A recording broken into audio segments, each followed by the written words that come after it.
competent speaker in a short while. But before then, let's have the host, Ms. Catherine, Dr. Catherine, say a few words. Ms. Catherine, over to you. Hello, hello, hello. Good evening, everyone. Welcome back on board. Today is day one. We've had the first session with Fosi, Tech and the Future. Second session with Mrs. Abdul Majid, Financial Management for Small Business Owners. Third session with Ms. Susan, Emotional Intelligence. Fourth session with Honorable Taiwo, breaking the age ceiling involving women in politics.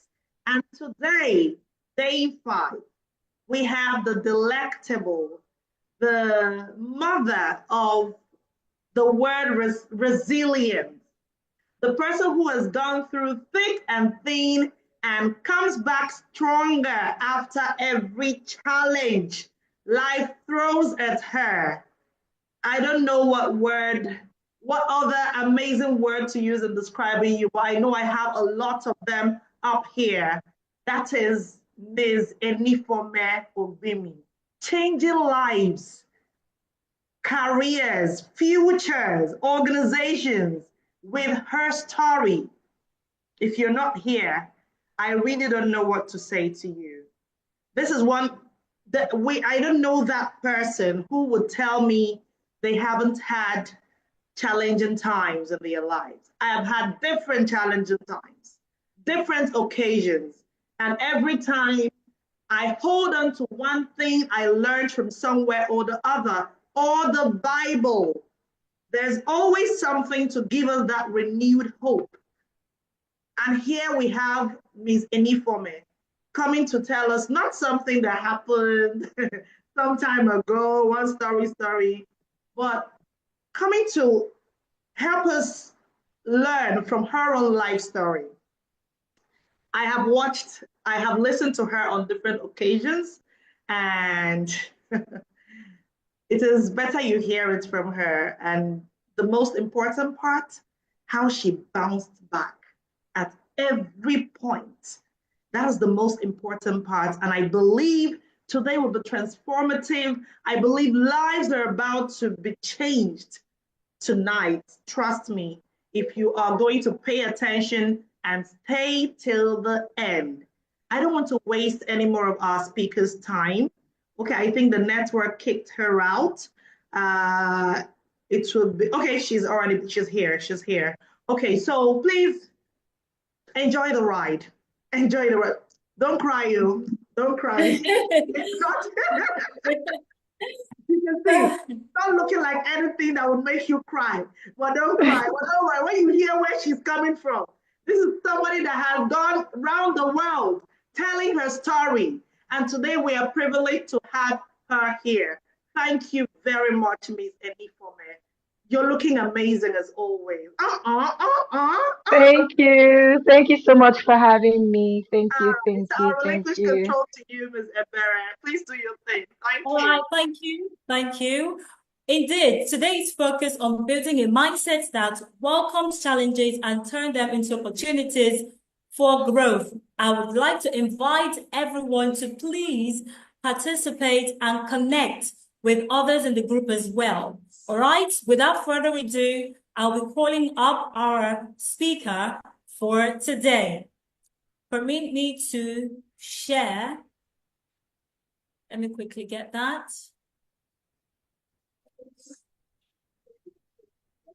Make sure you are here and you are present as we go on this exciting and transformative ride.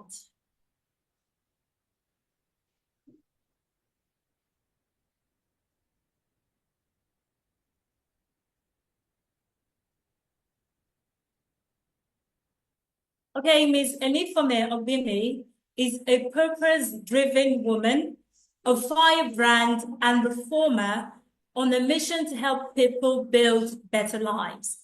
She is a transformational coach, a master event compere, an inspirational speaker, and multi-potentialite who is widely known for using her faith-filled words to birth life and people, events, and organization. Her passion to help people build better lives has led her to several life-transforming projects, including the Live Again Shelter, a temporary place of solace for broken, distressed, and abused women, as well as the Live Again Outreach, a transformative initiative and complete makeover to help women live again in all aspects of life. She is the MD and CEO of the Fog Solutions Company, a solutions-driven company on the mission to help people build better lives through world-class innovations and solutions. Resilience is her superpower, a skill she built from challenging life situations and various work experiences, which has helped her become versatile and highly resourceful, a true delight to any individual, audience, or organization. She holds a bachelor's in civil engineering from the prestigious University of Benin, Edo State, Nigeria, as well as certifications in life coaching, safety, information system management, digital marketing, website design, and public speaking. She has a track record of individuals and organizations which she has worked with and helped to attain uncommon results with numerous accolades, including the Icons Africa Award for Business and Humanitarian Impact and the Change Maker of the Month by the African Change Makers Platform, African Achievers Award for Humanitarian of the year 2024. Her resilience and determination have always been celebrated. Earning her the ASPIFF I Survived Against All Odds Award, and she was recently listed as one of the 100 power women in Nigeria by Power Women Network. Ladies and gentlemen, it is my honor to present to you to the Path to Success Conference, Ms. Enifome. Please give her a wonderful, wonderful, warm welcome. Welcome to you, ma'am. Welcome and thank you for joining us today. See the Thank you virtual so much. applause. Can we see the virtual applause? Thank you. We need to welcome our speaker on stage. Can we see the virtual emojis? Thank you, Lit English Diction. Please, let's welcome her. She's not saying a word if I don't see at least 7 virtual applause. Let's do this. We can do it. Yes, yes, yes, yes, yes. We can do it. We can do it. Thank you, thank you, thank you. Thank you. Thank you so much. All right. Oh, wow. Thank you so much for having me. I am elated to be here. I'm happy, and I know that this is going to be a transformative session for everyone who has the privilege of being here or listening to this replay later on. So imagine that you're standing at the edge of a cliff. Just imagine this. I intend to awaken our imaginations today. So imagine that you're standing at the edge of a cliff and the wind is against your face. Imagine this. Fear gripping your heart, uncertainty clouding your vision. Just imagine this. You're just in a place, right? You found yourself at the edge of a cliff and there's nobody there, but the wind is just hitting your face. You're afraid anything could happen. You are so uncertain and you can't really see clearly because that uncertainty has clouded your vision. This is what challenges often feel like. Moments when we question everything, when pain seems unbearable. As I speak, try to remember or try to imagine, or I might be speaking about you. Moments where you just question everything. Pain seems so unbearable, and then the path ahead seems impossible. It feels like this thing that I want to achieve, it's not possible, right? But what if I told you that the cliff is not your downfall, but your launch pad? What if I told you that every challenge that you face is an invitation to rise, to transform, and to emerge stronger? My name is Enifo Melvini, and my bio was read some minutes ago. And I know what it feels like to stand in the place of despair. I have lived it. I know what it feels like. I have felt the weight of pain. I have felt the weight of rejection. I have felt the weight of brokenness. And I also know what it means to rise from the ashes. I know what it means to turn pain into purpose. I know what it means to turn adversity into advantage, into strength. And today, I want to take you on a journey. Basically, I know that I have some time to do that. So I want to take you on a journey where we would redefine challenges. We would redefine challenges and turn them into stepping stones for greatness. That's what I intend to do today. And I trust that that is going to happen. So please, as the MC or moderator was saying, be present, because if you are not present, you are going to miss out. You're going to miss out. So, the convener was talking about me. She said if there's anybody that she knows that has bounced back stronger, it is me and all of that. And well, that's true. I've had my fair share of challenges, like I just mentioned earlier, and I've gone through assorted. I like to call it assorted challenges. You know, the way you have when you want to eat food, or if you're in Lagos, or if you know about Lagos and how they serve amala or abula, right? You know, when they serve it, they put roundabout, they put shaki, they put Sorted. name everything, fuku, abodi, beef, pomo, fish, everything. I've gone through assorted. There's nothing you want to call. Is it marital challenges? Is it relationship challenges? Is it what financial? Is it emotional, spiritual? Everyone, just look for it. I've gone through it. And one thing that I have seen is that you need your inner eyes to be activated to be able to help you transform challenges to opportunities. You need your inner eyes because sometimes you're looking, but you're not seeing. Mm. Have you ever passed a road before, only for you to realize that, oh, this thing has always been here. Oh, there's a school here. Same. It has happened to me. I didn't notice this building, and I've been passing here for years. Because sometimes you can be looking, but you are not seeing. So you need your inner eyes to be activated because there is a difference between looking and seeing, Mm. right? There's a difference between looking and seeing. I'm a woman of faith, right? I love the Lord. I am passionate about God. God has been instrumental in helping me live again, helping me bounce back, helping me achieve the things that I've achieved and I continue to achieve regardless of the daily challenges that I face. I face challenges daily, right? And I can tell you that God has been my rock. He has been everything, and He is the one that helped me to activate my inner eye. And I really invite you to to do the same, to join me to ask God right now to help you activate your inner eye because it's a game changer.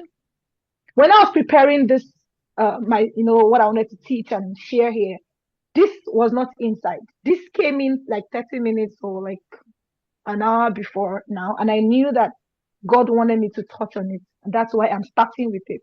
Because as speakers, sometimes we will get engrossed in our what we want to share, and sometimes the one that God told us to share. I've learned from that, and so I prefer to share it before I even go into anything so that I don't forget. So you need your inner eyes to be activated to be able to turn challenges into opportunities. Take, for instance, Hagar. If many of us know the story of Abraham, Isaac, Sarah, right? Hagar was the one who gave birth to Ishmael. And there was a time when she took her son and she ran away, right? And she was crying, oh my God, oh. And then an angel appeared and he said to her, look, now, did the well appear when the angel appeared? Or was the well always there? Because I like to be interactive. I would like to see our comments. The angel told her, look, right? And she saw a well and she was crying for water and the well was there all along. So that means there is a difference between looking and seeing. There is a difference because the well did not appear when the angel appeared. The well was there when she was crying. You know, there's a way challenges can cover your sight, blur your vision. There's a way you can be in so much pain that you will not even see the solution in front of you. There's a way pain can cover your eyes, blind you. So to see, you need sight. Seeing requires sight. And most of the time, that sight requires light. It requires that light to be shown on something for you to be able to see it. Because if there is darkness there, you might not see that thing which is obviously there, but because you don't have light, you may not be able to see it. So seeing requires sight, it requires trust, it requires discernment, it requires directed energy, directing your energy, your attention to something. It requires intentionality, right? And last year I said a prayer. I said, Lord, the way the country, the way the world is going, I need you to show me. I'm going to tell us that scripture for someone who is going to. That scripture will bless you. Like I said, I didn't plan all this in what I wanted to share, but this came in like 30 minutes before. And I feel like it might even be for one person. Last year, I looked at the way the country was going. I looked at all my sources of income and I said, I need more sources of income. I need more. So what am I going to do? And then I began to pray the scripture, and that talks about, I will give you the hidden treasures in darkness and the secret riches in hidden places, something around there. And I was like, Lord, show me the hidden treasures in darkness and the secret riches in hidden places. And I prayed that prayer, and I don't even know how to explain how I found myself in that income that I started to earn, but it was different from what I was doing. It was something I'd abandoned years ago, and then God brought it back to my attention. That's why I'm saying that seeing requires sight. Seeing requires focus. It requires intentionality. It requires discernment. It requires directed energy. And to be able to share that thing, I'm going to share it with all of you. So I have a son who is like a drama. I call him a drama king. He's very dramatic. He does a lot of drama in my house, right? And sometimes I'm frustrated, like, oh, just bring it. What is all this drama? So last year, there was during the summer holidays, I was looking for what to do with him. Like the guy was, you know how it is if you're a parent here and your children are on holidays. If you know and you have energetic children, you can relate. So I was like, oh, what am I going to do with this boy? So I saw an advert on Instagram about an acting project for children. And I said, wait, oh.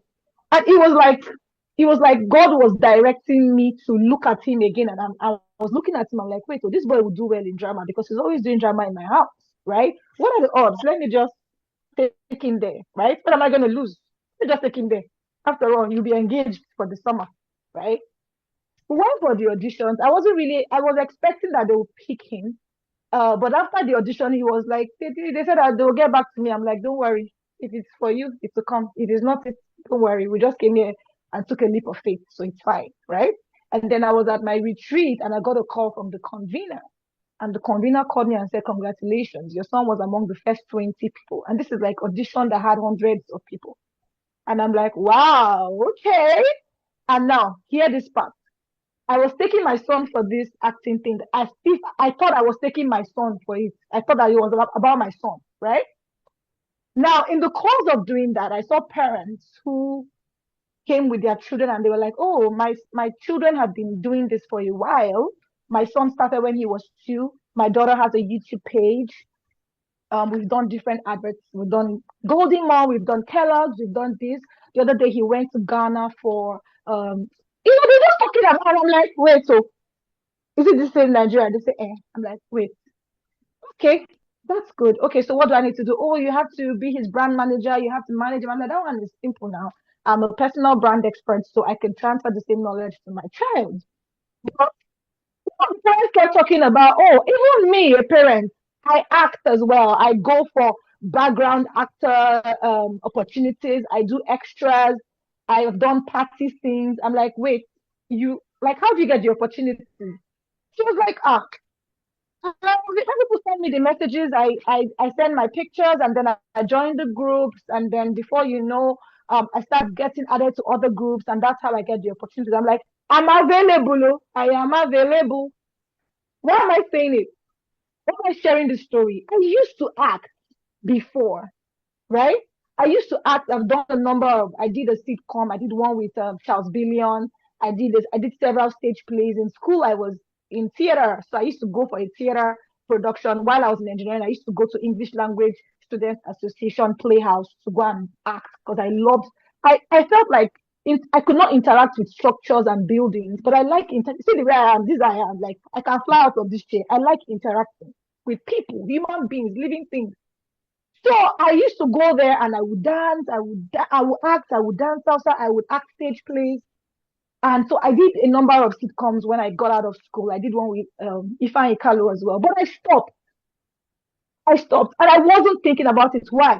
Because I was looking, but I was not seeing. Mm. Right? I wasn't seeing. This is me that I was in the industry. I was a model. I used to model a lot, do ushering jobs. I did it for a while, a long time. I earned a lot of money. And then all of a sudden, I had, is it partial blindness? You know, because sometimes when you're focused on one thing, it creates blindness and you're not seeing the other things. That's why I said that seeing requires focus, directed focus. So I now said, okay, you know what? I'm available. If you get any opportunity, please let me know. Long story cut short, this particular woman, there were other parents there, but when she was talking, she wasn't telling me to take advantage of the opportunity. She was just sharing the fact that she was doing that. But I was sensitive, I was discerning, and I said, wait, I have been praying for God, give me hidden treasures in darkness and secret riches in hidden places.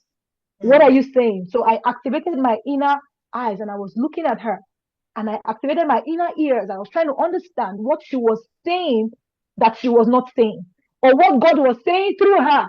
Mm-hmm. So I sat down and I paid more attention. I told you, if you want to see, you have to pay attention. So I was looking at her and I was narrowing into, Lord, is this you? What are you saying? And then I picked it.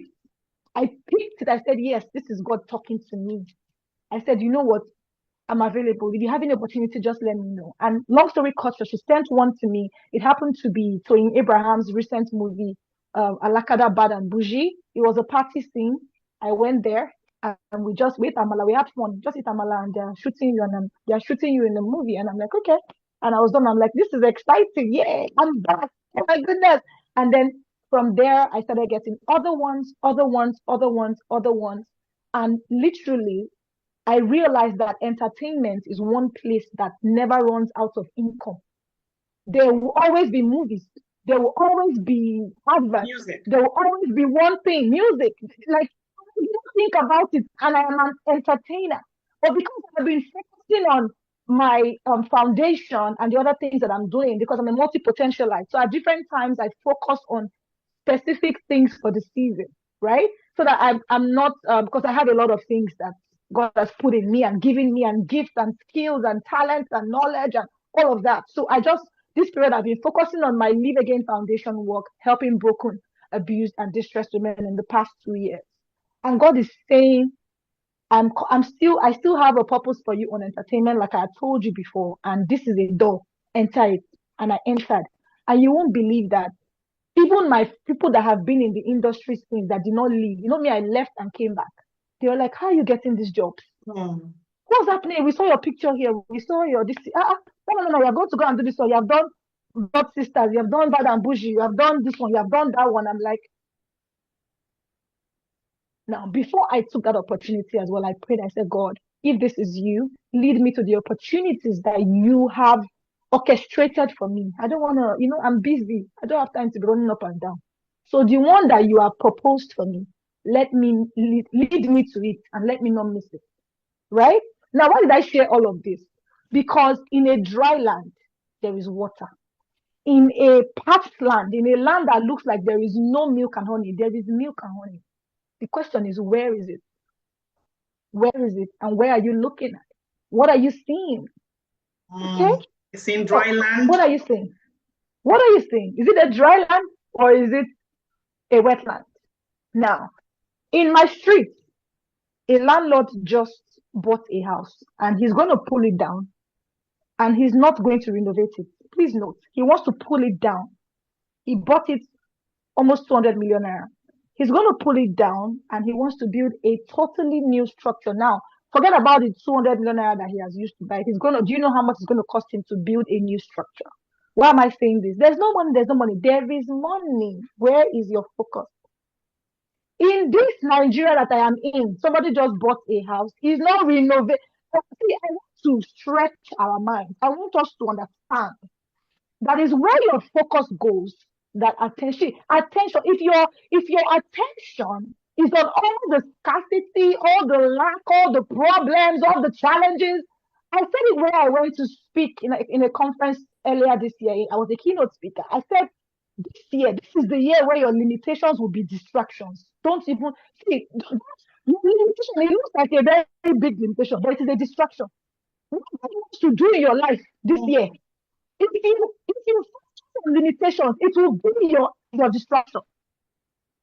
You just need to develop the tools to be able to rise above limitations and transform challenges into opportunities, which is why this is really a very timely session. That's why I said we should be present. We should be present because I did not intend to put this part into my teaching. And it just came to me about 30 minutes ago. I said, okay, this God wants someone, or he wants this message out.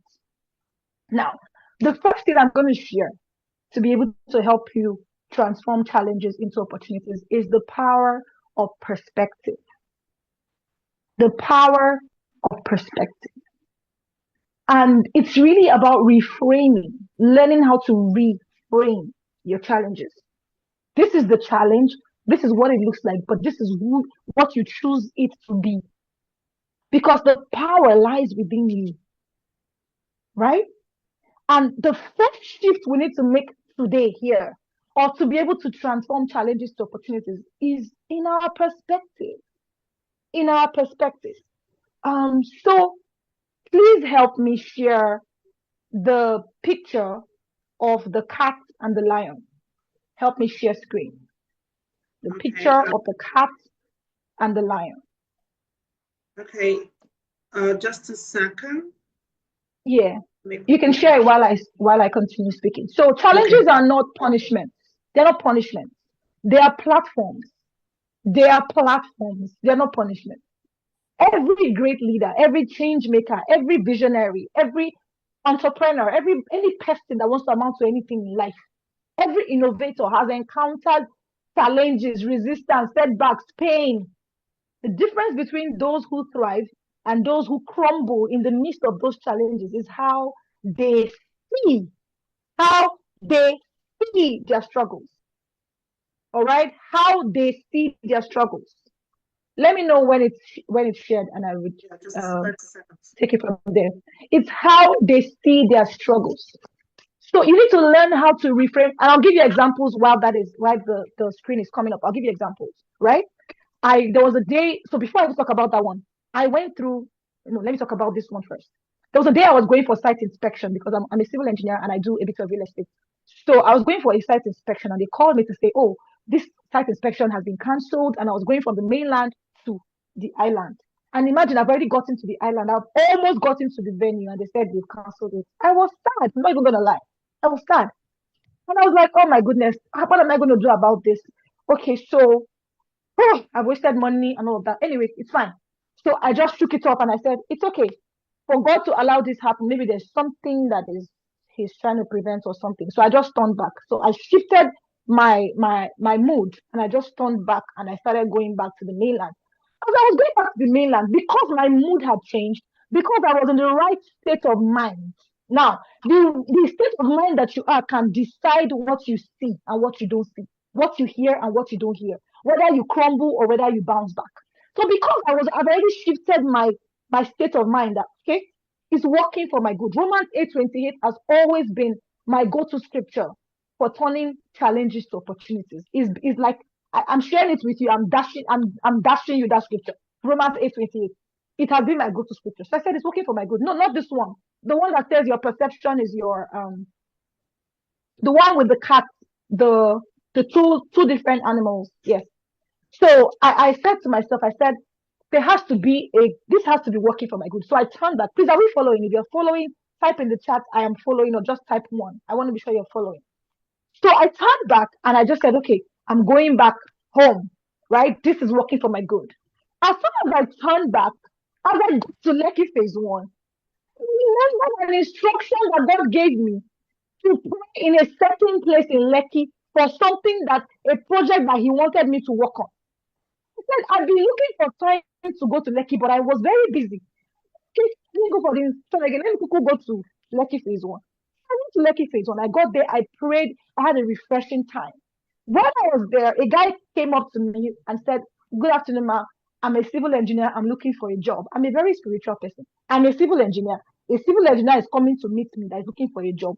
Meanwhile, I did not go there to do anything concerning job. I went there for something totally different. So I'm like, okay, so you started engineering. Okay, what else can you do? Do you know how to use Canva? Do you know anything about what software can you use? And it turned out to be a mentoring session for an hour. And when I was done with that mentoring session, I felt fulfilled. Like I felt like it was because of that guy that that God made me go there. Apart from the other reason why He made me go there, I felt fulfilled. Now listen to this. As I was going home, I got a call from one of my mentors, or let's say my big sisters in the US. And she said, "Hi, Anifome, please, are you available to MC an event today virtually?" I said, what time? It depends on the time. Because mind you, I was going home. I've not gotten home. She said, oh, by 3 o'clock. I said, oh, I will be home by 3 o'clock. And she said, this is a big event. It's going to have a lot of African leaders, and you're going to be featured in the Kenyan media. Listen to this, so listen to this. And I'm like, okay, I'll be home by then. I got home in time. I dressed up and I emceed that event, and I was featured in a particular media platform in Kenyan media. We had different ministers from Morocco. It was beautiful. Now, if I had gone for that site inspection, right?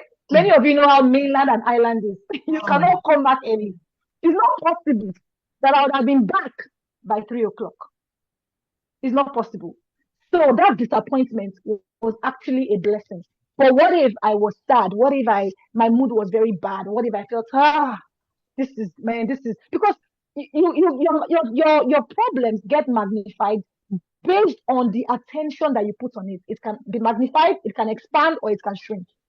So, and when the problem gets bigger, it can cause bigger problems. How many of you have had situations where you were not in a good mood and something happened to you, and next thing your phone fell, everything fell. Before you know, that day is just going as if village people. How many of you can relate? Sometimes it's not village people, it's that your energy has become negative. And it is now controlling things and bringing it back to you. And you're saying somebody is doing me. Most times, you yourself have allowed, you're giving your power away. So the devil is like, okay, I've been looking for how to get her. So let me use this as an avenue.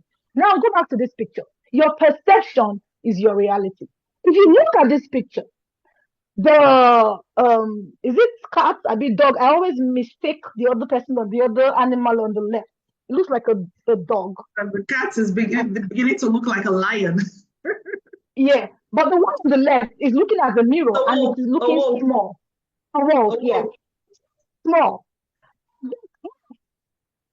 The mirror and seeing itself as a what? As a tiger. And you can imagine how this cat will be walking if this cat is walking.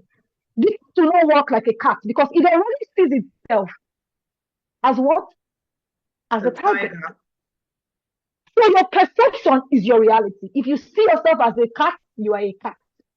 If you see yourself as a wolf, you are a wolf. If you see yourself as a rabbit, you are a rabbit. If you see yourself as a lion, you are a lion. Because you become within before you become without. You become inside before you become out. Perspective makes all the difference. You need to learn to change your perspective about things, about what happens to you. I went through abuse. I went through domestic violence. I was maltreated. I was rejected. I was abandoned. I was treated anyhow. I was treated like what I don't know. Then I said, wait, I checked when I began to heal. I said, is this my fault? No. Did I do my best? Yes. And so why did this happen to me? I began to really dig deep to know what was the entrance point. Why did this happen to me? Long story cut short, as I was healing, I got to a stage in my healing journey where I was grateful for the abuse.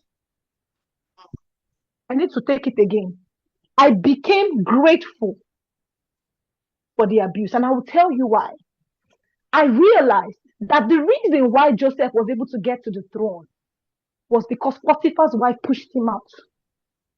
If Potiphar's wife did not push Joseph out, he would have been a head slave in that place and he would have been feeling cool. I have arrived. I am the head of this Potiphar's. See, small thinking, small thinking. I am the head of Potiphar's house. Meanwhile, where God is taking you is the throne. I truly thanked the abuser for doing what he did. In fact, I am grateful. And I'm not saying it like I'm talking. I don't talk, I speak. I don't just say things. I sat down and I was like, if this person did not do what he did, this Enifome would have not been born because the old Enifome literally had to die for the new Enifome to be born. The one that was trying to plan her life, the one that wanted to figure things out, that wanted to control things and use her engineering brain to calculate her destiny. That one died.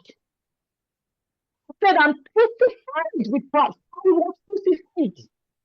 The one that began to live is the one that was reborn. The one that was reborn from that particular challenge that was supposed to kill me. It became my stepping stone. Why? I turned it. My perspective changed. Wait, I am becoming a better person. I'm going to grow. I'm going to become stronger and better through this. This thing is not going to kill me. I'm going to become better from this. And that was what changed everything. If you look at COVID period, there was COVID. But can you tell me one company that was cashing out during COVID? One company that cashed out during COVID. You can tell me. In fact, let me give you a hint. We are using, this is the company, the one that we are here now, Zoom. Yeah, Julie, you're correct. Zoom. Zoom. And I can tell you that Zoom cashed out. Many different logistics, online marketing, they did not see the challenge. Oh. They did not see the challenge. So reframe your perspective. Reframe. I don't want to stay on the perspective for too long, but reframe your perspective. Reframe. It's so important. Yourself, what is this situation trying to teach me?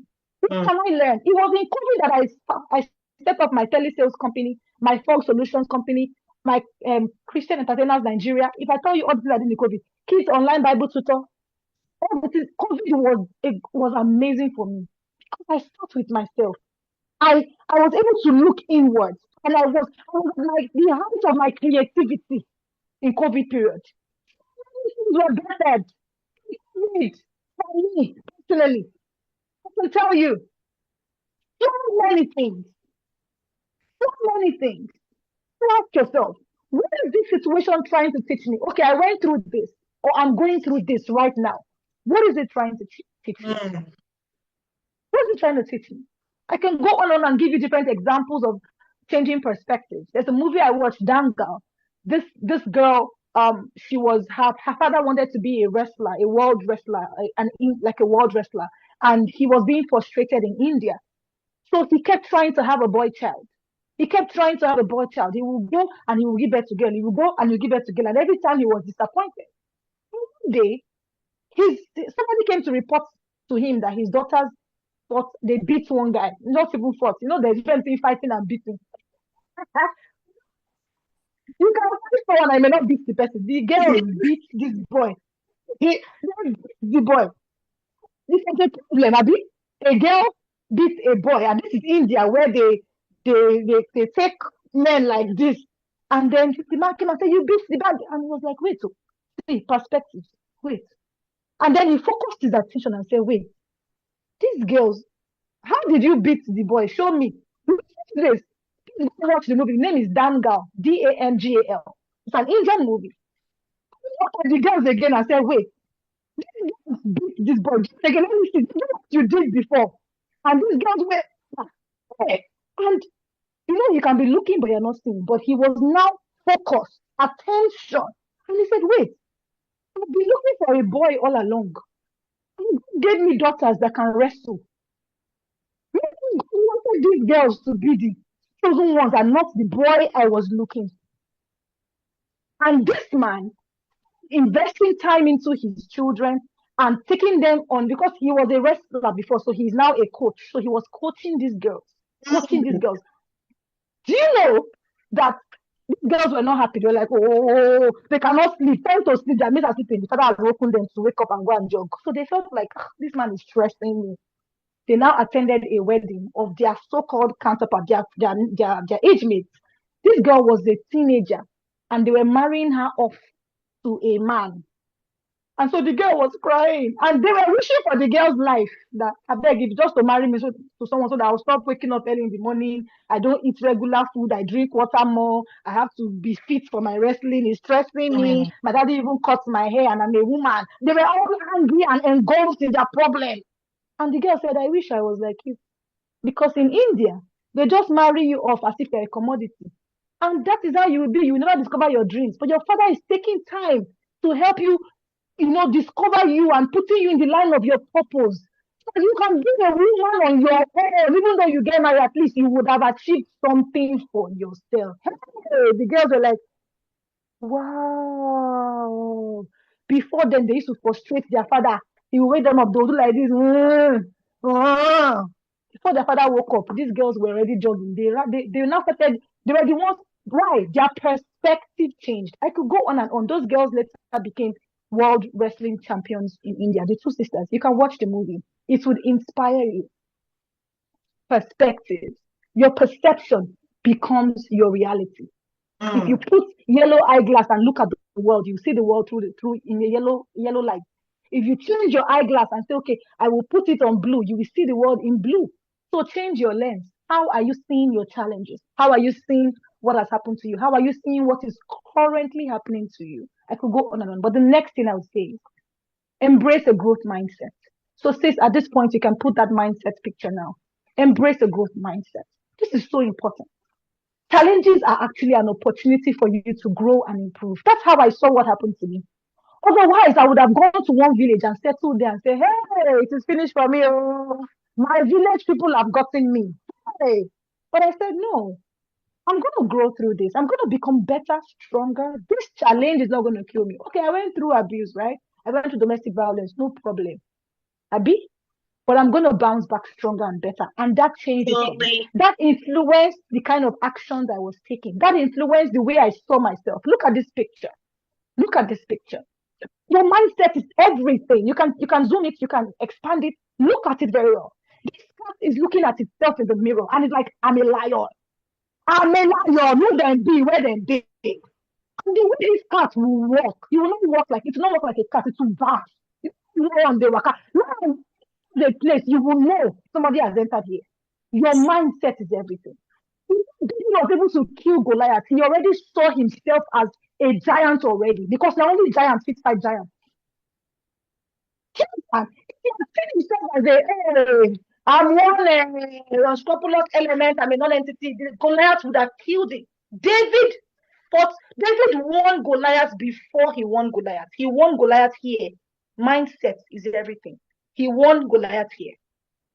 Are we following? I hope we're getting some value from this. He won Goliath here. Challenges. He said, "Who is that uncircumcised Philistine?" He used opportunity of fighting Goliath to say, what will be given to the man? Please pardon me. Pardon me. What will be given to the man that stands to go and fight him. He said, that one government that if I'm afraid to go fight is the one I want to go and fight. The challenge that you're running away from is the ticket to your next level. Because if he had not fought Goliath, how would he have become the person? Yes, God had anointed him and told him, okay, you'll be king. But the ticket, the door, for this land you are going to, there's a giant there. Will you run away or will you fight that giant? But if you have a grasshopper mindset, like those people that went to go and spy the land initially in Israel, you will not be able to defeat the giant. You see, it's big. You'll be able to defeat whatever comes at you. The secret is to become bigger than your challenges. And there are many ways you can become bigger. Your mindset is one of those ways. Another way is to ask God to show you, to tell you, to help you see yourself the way he sees you. Another way is to magnify the promises of God so that the challenges now become small. There are many things you can do, but the key is to make yourself bigger. As long as you're bigger, you can invest in yourself. You can improve your personal development. You will get bigger than the challenge. You can learn from the challenge. When you learn from a challenge, you are elevating yourself above that challenge. So it is no longer going to kill you. Now you will now be like, I've learned from this. I'm bigger than this challenge. Are we following? Are we following? Focus on learning and adapting. Instead of being paralyzed by fear or frustration, what can I learn from this? What can I learn from this? Right? The next thing I'll say is identify hidden opportunities. Identify. There's a conscious way to identify hidden opportunities. Look very well and ask yourself, what else could this be telling me that I'm not seeing? Look, just try to, if you're a Christian, one thing that works for me very well is to pray in the spirit, right? When I pray in the spirit, I look at something, I'm not seeing the thing the way the thing is. Because let me tell you something, this life is spiritual. Things are never what they seem. There's always something sponsoring something. There's always, you can see an iceberg and say, okay, this nothing, what is under is bigger than what you're seeing on top. Yes. What is on top? You will not see. So identify hidden opportunities. And I don't have time. I would have talked about ways you can do this. But one thing I'm going to share with you about this is vision. Vision. What is your vision? If you don't have a vision, or if your vision is thwarted, let's say you are living in the past, for example, right? You have been unable to move forward. You are living in your past every day. In 1940, this happened to me. In 1950, this happened to me. In 1980 something, this happened to me. You are living in your past. That's your address. It will be difficult to identify hidden opportunities. So one way to do that is to have a vision and be forward thinking. Be forward thinking. What is the good that can come out of this? What is in this thing that I'm not seeing? For me, I identified an opportunity in acting. So I went back into acting again. And today I have done several. In fact, I just finished doing one monologue before I came here. Yes, I did. That's why I was dressed. It's not because of this program I dressed like this. It was a corporate role, so I had to dress the part. And I'm like, okay, when I'm done, I'll just come in straight here. Right? So identify hidden opportunities. Look for unmet needs and gaps that are created by that. There's a gap. Challenges always create a gap. Always. There's always a gap. We're in the Java era, but Java is creating a gap. And tell me what that gap is. The gaps that have been created by challenge, and you'll be able to identify the hidden opportunities there. All right? Think creatively about how you can meet those needs or solve related problems that are related to that. Creative thinking. One time, since I've not shared this with you, but let me share this here. When I came to Instagram and I started speaking, like actively building my brand, I didn't have ring lights. I did not have ring lights. I had lost everything, my job, everything. I didn't have money, nothing. I was starting my life from scratch in 2018. I did not have money to buy ring lights. Let me help you understand how much the ring light was. It was nice. It was 8,000 naira. As at that time, it just came out, this one that you put on. I did not have the money. No, let me try to balance this. I had the money, but I had other bills, right? Because, of course, now that I've come out of what I went through, I had to take care of my kids, and, so I'm paying school fees, I'm doing this, I'm doing that. To buy the ring light was a struggle. But I did not wait for the ring light. I will charge rechargeable light full, and I will put it on my face. And I will sit behind the freezer, my mom's freezer, and I will say, "Hello, everyone, you're welcome." You will never believe that is that light I'm using. Never. Never. If I don't even tell you, you know, you that's how I watched video, but I know that it was rechargeable light. Yes. Think creatively, problem solving, think creatively. If you are able to think creatively, you'll be able to identify the hidden opportunities in that challenge. For me, I took the time when I went through what I went through to develop myself. It gave me the needed time for me to really sit back and really think, right? And it helped me to identify opportunities in that challenge. I took up my emceeing and I started emceeing full time. When I lost my job, I didn't have anything. So I started emceeing full time now, not part time that I was doing before. Can you see? Identify hidden opportunities, but you have to be able to think creatively about how you can meet, those needs that you have or solve related problems. This helps you. The next thing I would say is leverage your strength. I've mentioned a bit of that. I started emceeing. Now, from emceeing, after losing my job, I didn't have a job. I didn't have money. From emceeing, I began to speak. And by speaking, I don't mean that they invited me for speaking engagement. I began to speak on my page. Yes. Some people are looking for platforms. Yes. You are the platform. You're by yourself, you are the platform. Platform. I began to check what are the skills I have. Oh, I can speak. I can speak. Girl, you can speak. This treasure is in my mouth. Then I was observing people that have handwork, and I have to say this for those that are like me. I was frustrated for years that I cannot learn a handwork. Why is this thing hard? I will try to sew, they work. I will try to do baking, I will get. I'm like, this thing is annoying me. Mouth work. Handwork. Looking for handwork. Handwork. Treasure in my mouth. Everything you're speaking, coaching, everything. Just that is what I open. I can sing very well. I'm a minister. I preach the gospel. Is it on this mouth? From MC, I began to speak. From speaking, I began to get invited for how do you know what is inside your mind if you don't open your mouth and speak? What you have to open the world, you close your mouth, I'm shy, I'm this, what people say, what people think. I'm an introvert. Please, introvert is not a disease. Introversion is good, but when you have to do something, do it. And you can go back to being introvert. But when you have to do something, do what you have to do. Absolutely. And test my skills. And I said, you know what? I can speak. One of my experiences, I have been emceeing part-time since 2009. I have experience in this thing now. And I leveraged on it. Access your resources that can help you overcome that. I mentioned about the rechargeable light. That was what it was for me at that time. It was a resource for me, because it was available. There's always something that's available, even in the challenge. There's always something, but you're looking at the wrong things, so you will not see the right things. You're asking the wrong questions, so you will not see the main thing. Do you understand? So that was how I was able to use that, and I was able to start.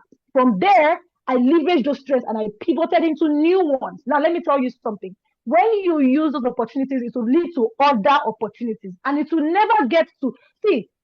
If it's one talent you have and you're using that talent, it will keep multiplying. But if you sit down and wait that one day, you will never, that thing will never happen.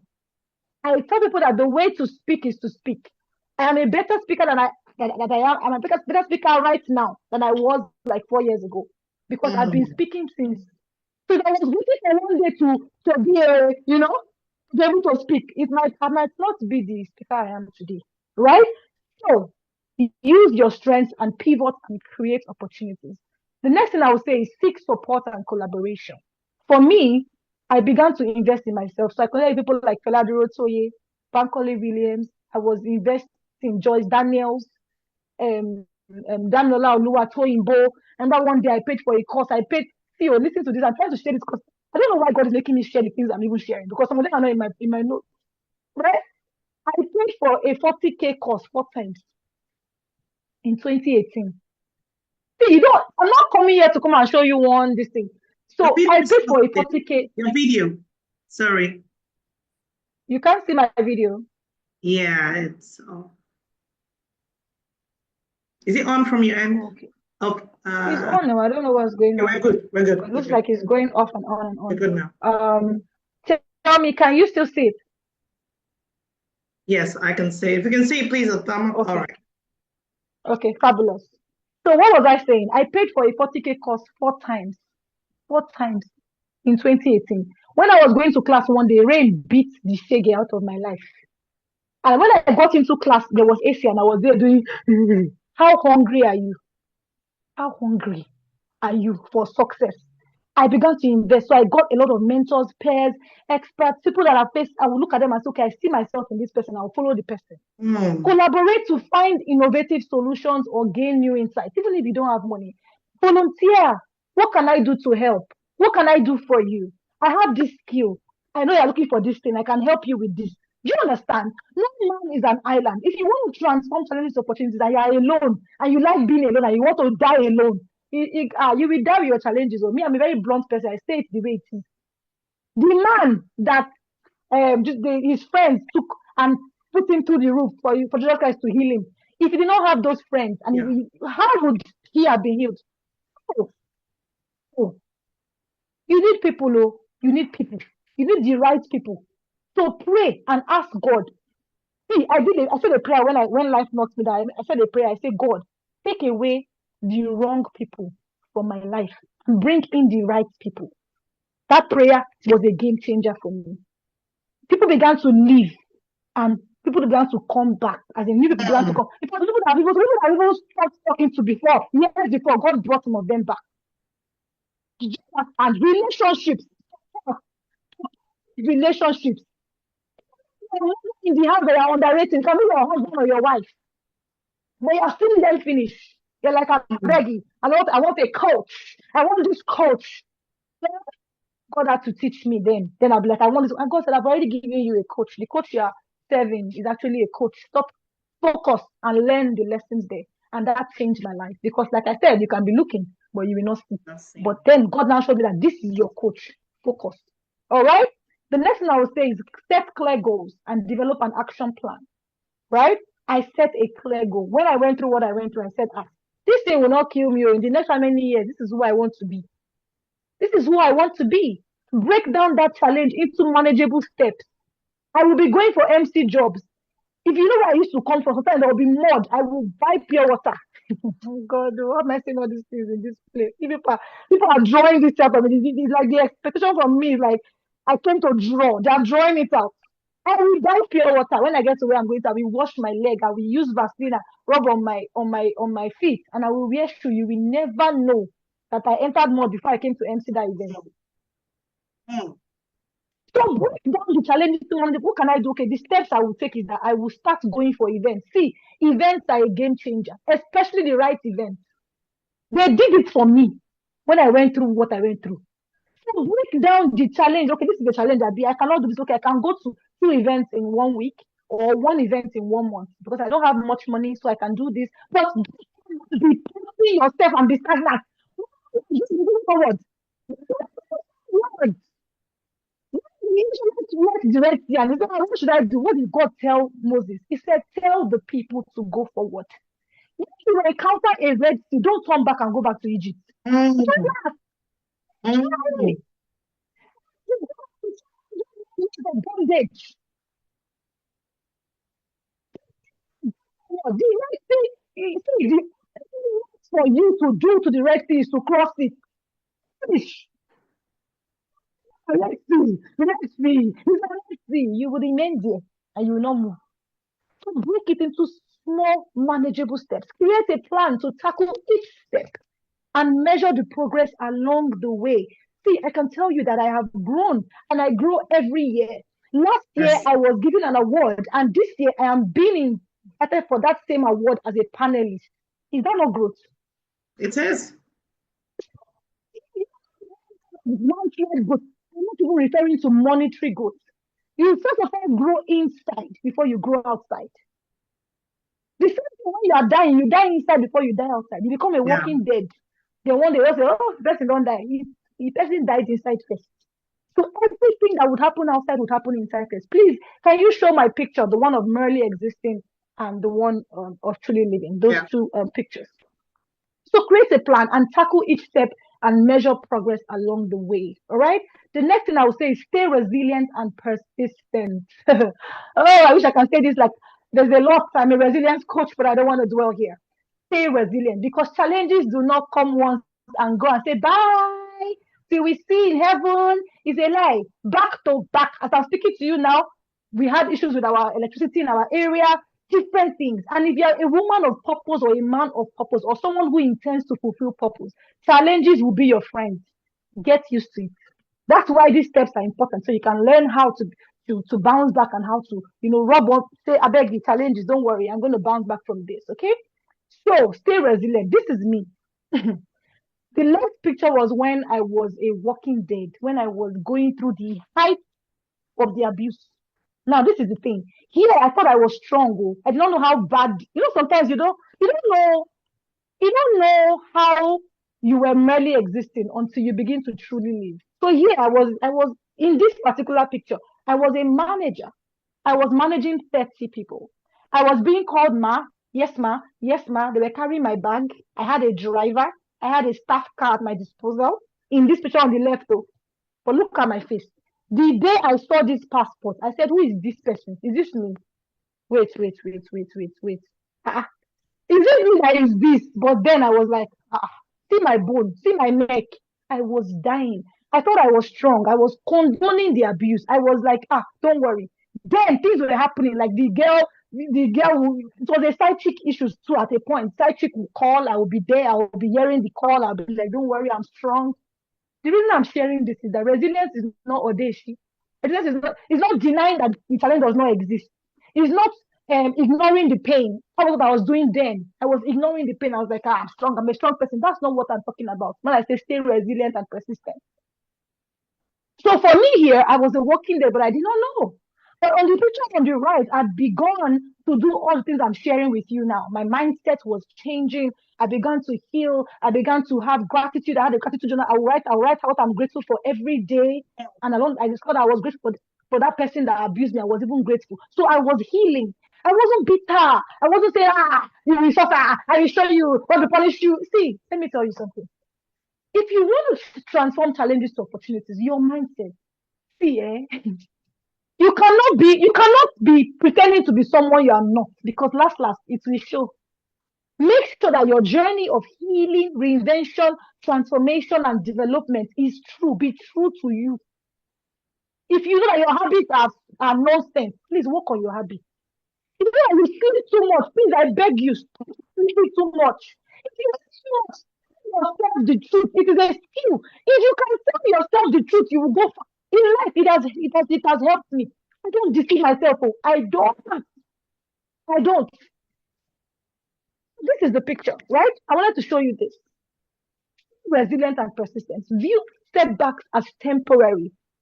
Keep pushing forward despite difficulties. Learn from every experience. What can I learn from this? What could I have done differently? Is there a lesson here? What can I learn from this? Every day have a daily lesson log where you write the lesson you learned from that day. I'm just sharing you things that have helped me. This is not cast in stone, but this should be able to help you. Okay? The next thing I would say is innovate and adapt. Be willing to think outside the box and change your approach. Be willing to think outside the box. Sometimes it's not in plain sight. You have to think outside of what you're thinking. If you're in an environment that does not support, that particular movie that the guy was training his daughters on wrestling, they do not support his dream. They were ridiculing him that why is he making his daughters into men? They were laughing at the girls. They would go to school, they would laugh at them in the school, but they were focused. They were thinking outside the box. These people don't understand. Guess what? They're laughing at them. They're the ones that came to come and watch them when they were doing wrestling, when they won the championship. Hey, the Bible says in Psalm 136, when the Lord turned again the captivity of any woman, that's why I read Bible, put my name in Bible. I always put my name when I'm reading the Bible. When the Lord turned again the captivity of any woman, she was like them that dreamed. Then it will get to a point in that scripture where it says, then said the hidden. Who are the hidden? Please tell me, who are the hidden? Your haters. People that complain about you. That don't understand why you're doing what you're doing. That like your own is too much. And they are the hidden. Then the hidden. What did they say, please? What did they say? Please, I feel like this place is too quiet. Catherine, this place is too quiet for me. I've been. What did they say? What did the hidden say, please? People that read Bible here. What Let me did the allow hidden say? everybody They to said, unmute. I want to hear. Please, you can unmute your microphone now.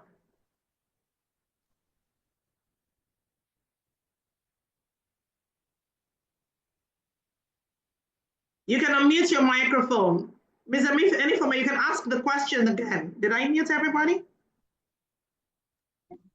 Yes, you did. Oh, sorry. You can ask the question again. Uh-oh.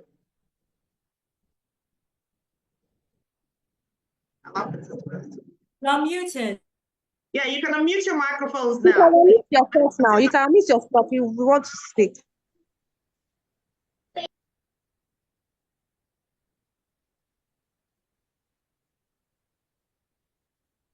Ms. Anifoma, you're still muted. Yes, you're muted. Okay, can you hear me now? Yes, Yes. yes, yes. Yes. So I said, when the Lord turned again the captivity of Eniphomes, she was like them that dreamed. Then her mouth was filled with singing and her tongue with laughter. And then there's a part that says, then said the hidden. I'm trying to ask, what did the hidden say? What did the hidden say? Who knows that scripture? We are going to drag this, so nothing. My time is up. Let me be going, and I will go. No because time is up here. I've given you a lot, so I can be going from here if you don't tell me. Then said the hidden. What did the hidden say? Unmute your microphone. Sorry, let me speak. Okay, so the hidden said the Lord has done great things for them. That means the Lord has done great things for Eniphomes. The people that were saying, oh, she's doing like this, okay, look at her. Why she's doing like this? They are the ones that were helping me to advertise myself and give the testimony. Yes, that's how God ordained it to be. When you decide to transform your challenges to opportunities and don't allow that challenge to swallow you. People that were laughing at you are the ones that will turn around and say, people are saying, I'm proud of you. I'm looking at it with one corner eye like, eh. Do you understand?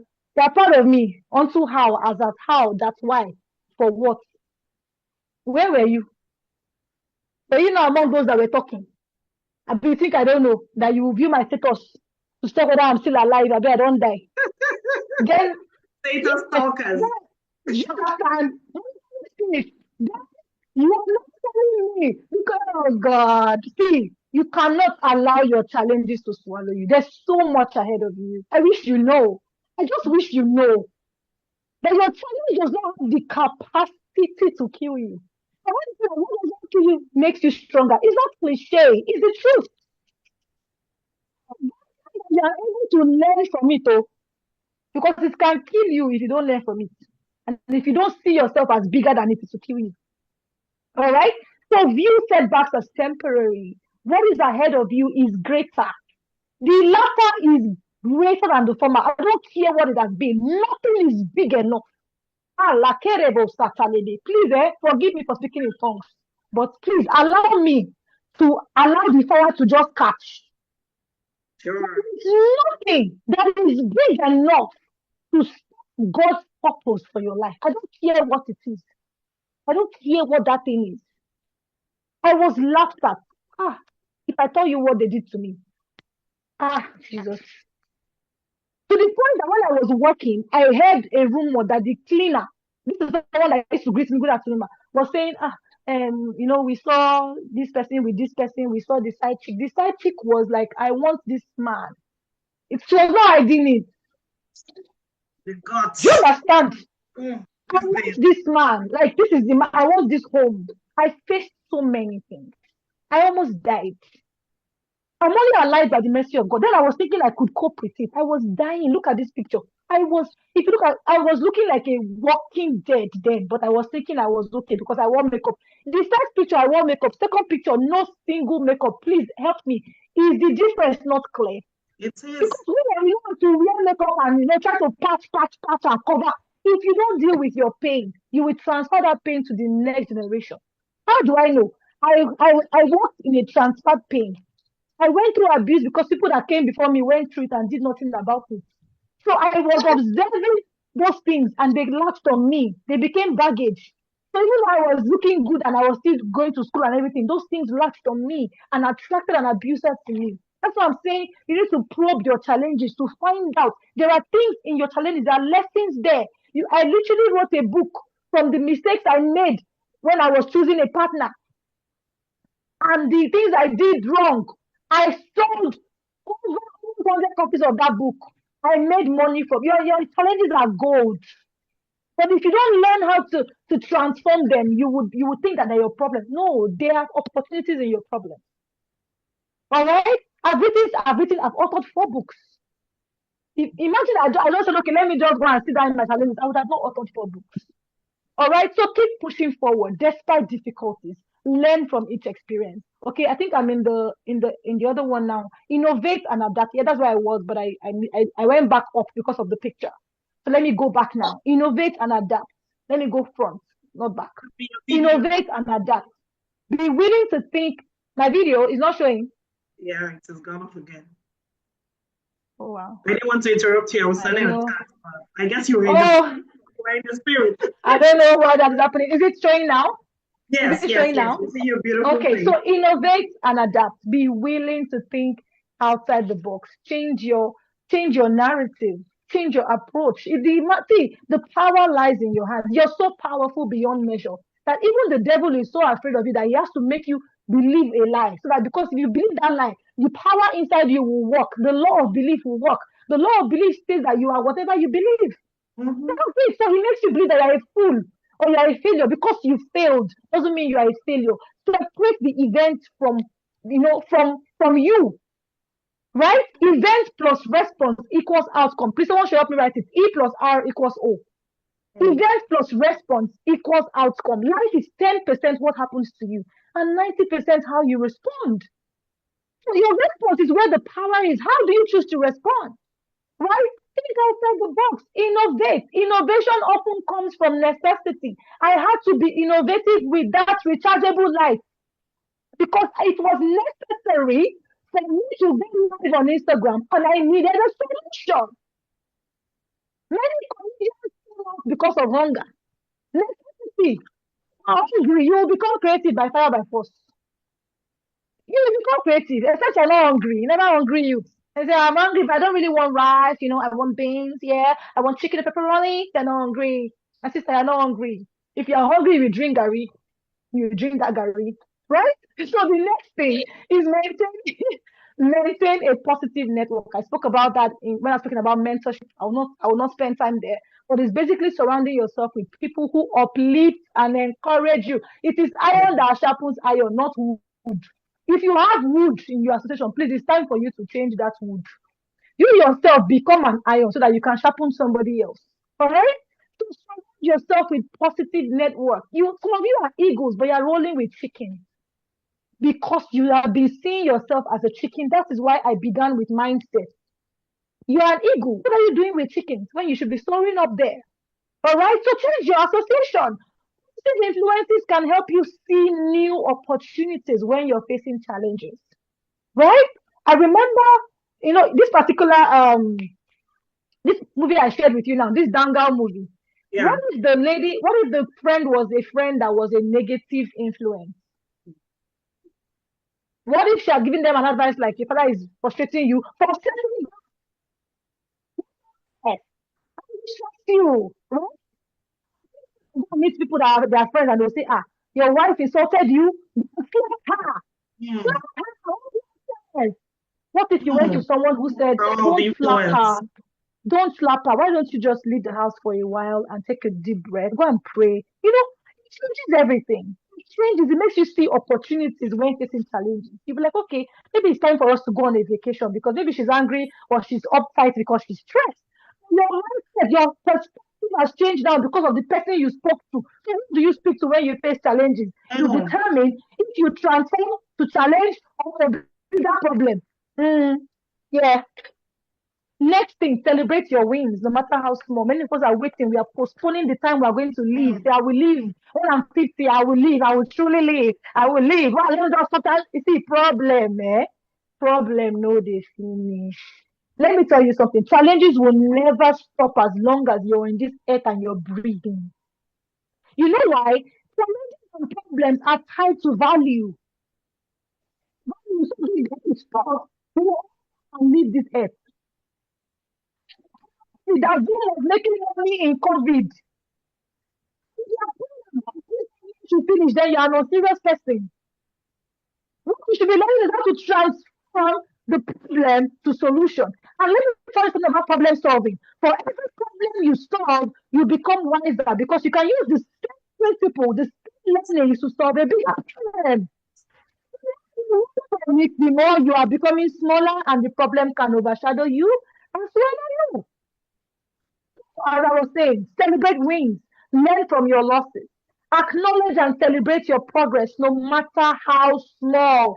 I'm telling you, when they messaged me to say, please, would like to invite you for to be a panelist in this award, I could have said that, please, I want a global this thing. What's this one? I beg. Which one is panelist? I beg. Not give you one The eyes honorarium are like this. there. Yeah, my eyes up, I beg. What's that? No. Celebrate your small wins, no matter how small, because it puts you, let me tell you why this is important. Scientifically, it puts you in the right state to attract bigger ones. Absolutely. Yeah, exactly. Because your energetic state determines what comes to you or what does not come to you. That's why you can see someone that will tell you, I don't know, I don't like that girl. There's something about that boy. I don't know, but you can't do the job. There's something you are carrying, your energy. I don't have time. But it's the predominant thought that you're thinking about continuously that has created that energetic field that is determining what you get or what you don't get. So even in Please, challenges, can you you can be take that boiling. again? Can you take it again? Can you take it, please? Please. Your predominant thoughts. Your predominant thought. So, for example, there's no money, there's no money. There's no money, there's no money. There's no money, there's no money. Or, for example, who will buy from me if I increase my price? Who will buy from me? Nobody will buy from me. Nobody will buy from me. Nobody will buy from me. It is recurrent, it's predominant. You're always thinking about it. Guess what? It is creating an energetic. If you have watched any sci-fi movie like Doctor Strange or Matrix, you will see this ring around Yeah. them that looks like an invisible ring. Yeah. All of us are carrying something like that. Mm. And that ring is full of the information that has been. So that information is creating a ring. And that ring has a frequency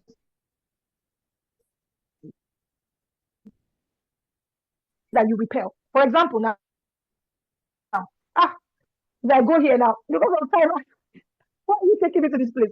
So see, as a human being, you are not just a human being or a spiritual or a spirit or anything. You are a scientific being. Like you have electrons, protons, neutrons. Sometimes when you hit your hand, as if something shocked you, as if something I don't know what happened to you before. Yeah. Yeah, Reflex. you are. Yeah, so it's like you're carrying a lot of energy. But the energy you are carrying is dependent on the of your being. And the state of your being comes up as a result of the kind of thoughts you have thought over the years or over a long period of time. So many times you go into this, I don't know nobody's buying from me. Nobody's buying from me. Your energy is pursuing them. Because Hmm. you have an energy that says nobody will buy from me. Without you saying a word, they sense it and it has pushed them away. And you're wondering who is doing me. Nobody's doing you. Change your energetic state, change your thoughts, change your mindset, be conscious. I said if you want to move from looking to seeing, you need intentionality, right? You must be mindful, you must be intentional. What kind of thoughts am I thinking? Why am I thinking what I'm thinking? Is it the right thing or the wrong thing? Use Philippians 4 verse 8 to filter your thoughts. Is it good? Is it true? Is it a good report? Right? What kind of thought am I thinking? Is it good? Is it true? Because many people are thinking they are lies. For example, that you're not good enough is a lie. That's you want from the truth. You are good enough. You are special. You are a big deal, regardless of what has happened to you. I always share a picture of a stone, a ruby stone. It has scars.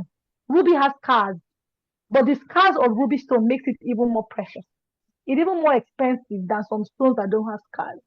So your scars make you more valuable. They don't make you less of yourself. No, stop carrying yourself like you are dead or like your world is over. You get into a place, you say, anything, energy. Only the best comes to me, not anything. I have to change my name. My name is Enifome. It means waiting fit me, the things that fit me, the things. So I realized that I was attracting the wrong things. The wrong things. The things that fit me. Nylon can fit you now. I be Catherine. Nylon can fit you. Bucket can fit you. Stone can fit you. Ugly people can fit you. So I now changed. I said, good things of life fit me. And it came from a revelation of James 1:17 that says, all good and perfect gifts come from the Father of life. So I am a good thing. My name, Enifome, means good things of life fit me. I had to rearrange it in my brain and change that name. And since I changed it, I can tell you, hey, I felt led to give perfume. I received gifts. Let me give you, I want to dash you this thing. I just want to like giving you money. It was never happening for me before. Yeah. I shared so much. For anybody that has been here, they would have, in fact, I'm sure that you've gained. If I even stop here now, I'm fine. But the truth of the matter is, the power lies within you. The power is with you all along. It is you. If you see, Isaac went and sowed, and he was reaping. It's not about the place. The environment can affect you, but you can affect the environment because there is an inner environment in you that can affect the outer environment, that can condition and recondition, reprogram. We don't do, but we feel like helping you. We don't do this, but we feel like it's not that they feel like you have reprogrammed it by regulating your own internal environment, and the outer environment has no choice but to conform. That's why in this Nigeria now, people are complaining. Somebody is still drawing house, pulling house down, and I just say there's lack, there's lack. What are you focusing on? Where is your consciousness? What are you thinking about? Are you focusing on challenges or opportunities, on problems or solutions, on problems or possibilities? Right? It depends on you. So you just have a few exercises before I leave. I've shared a lot, but for now, because I want this to be very transformational, and I'm a transformational coach, so I always think about how can I help the people that I speak to. So think about a challenge that you're currently facing right now. I'm done. I'm just going through the exercises. Think about the challenge you're facing right now. Write it down. All right? Write it down. Now ask yourself, if this challenge were actually a gift, what lesson or opportunity might it be presenting to me? Please, if you can do this, it will be great, except you have to listen to the replay and rewind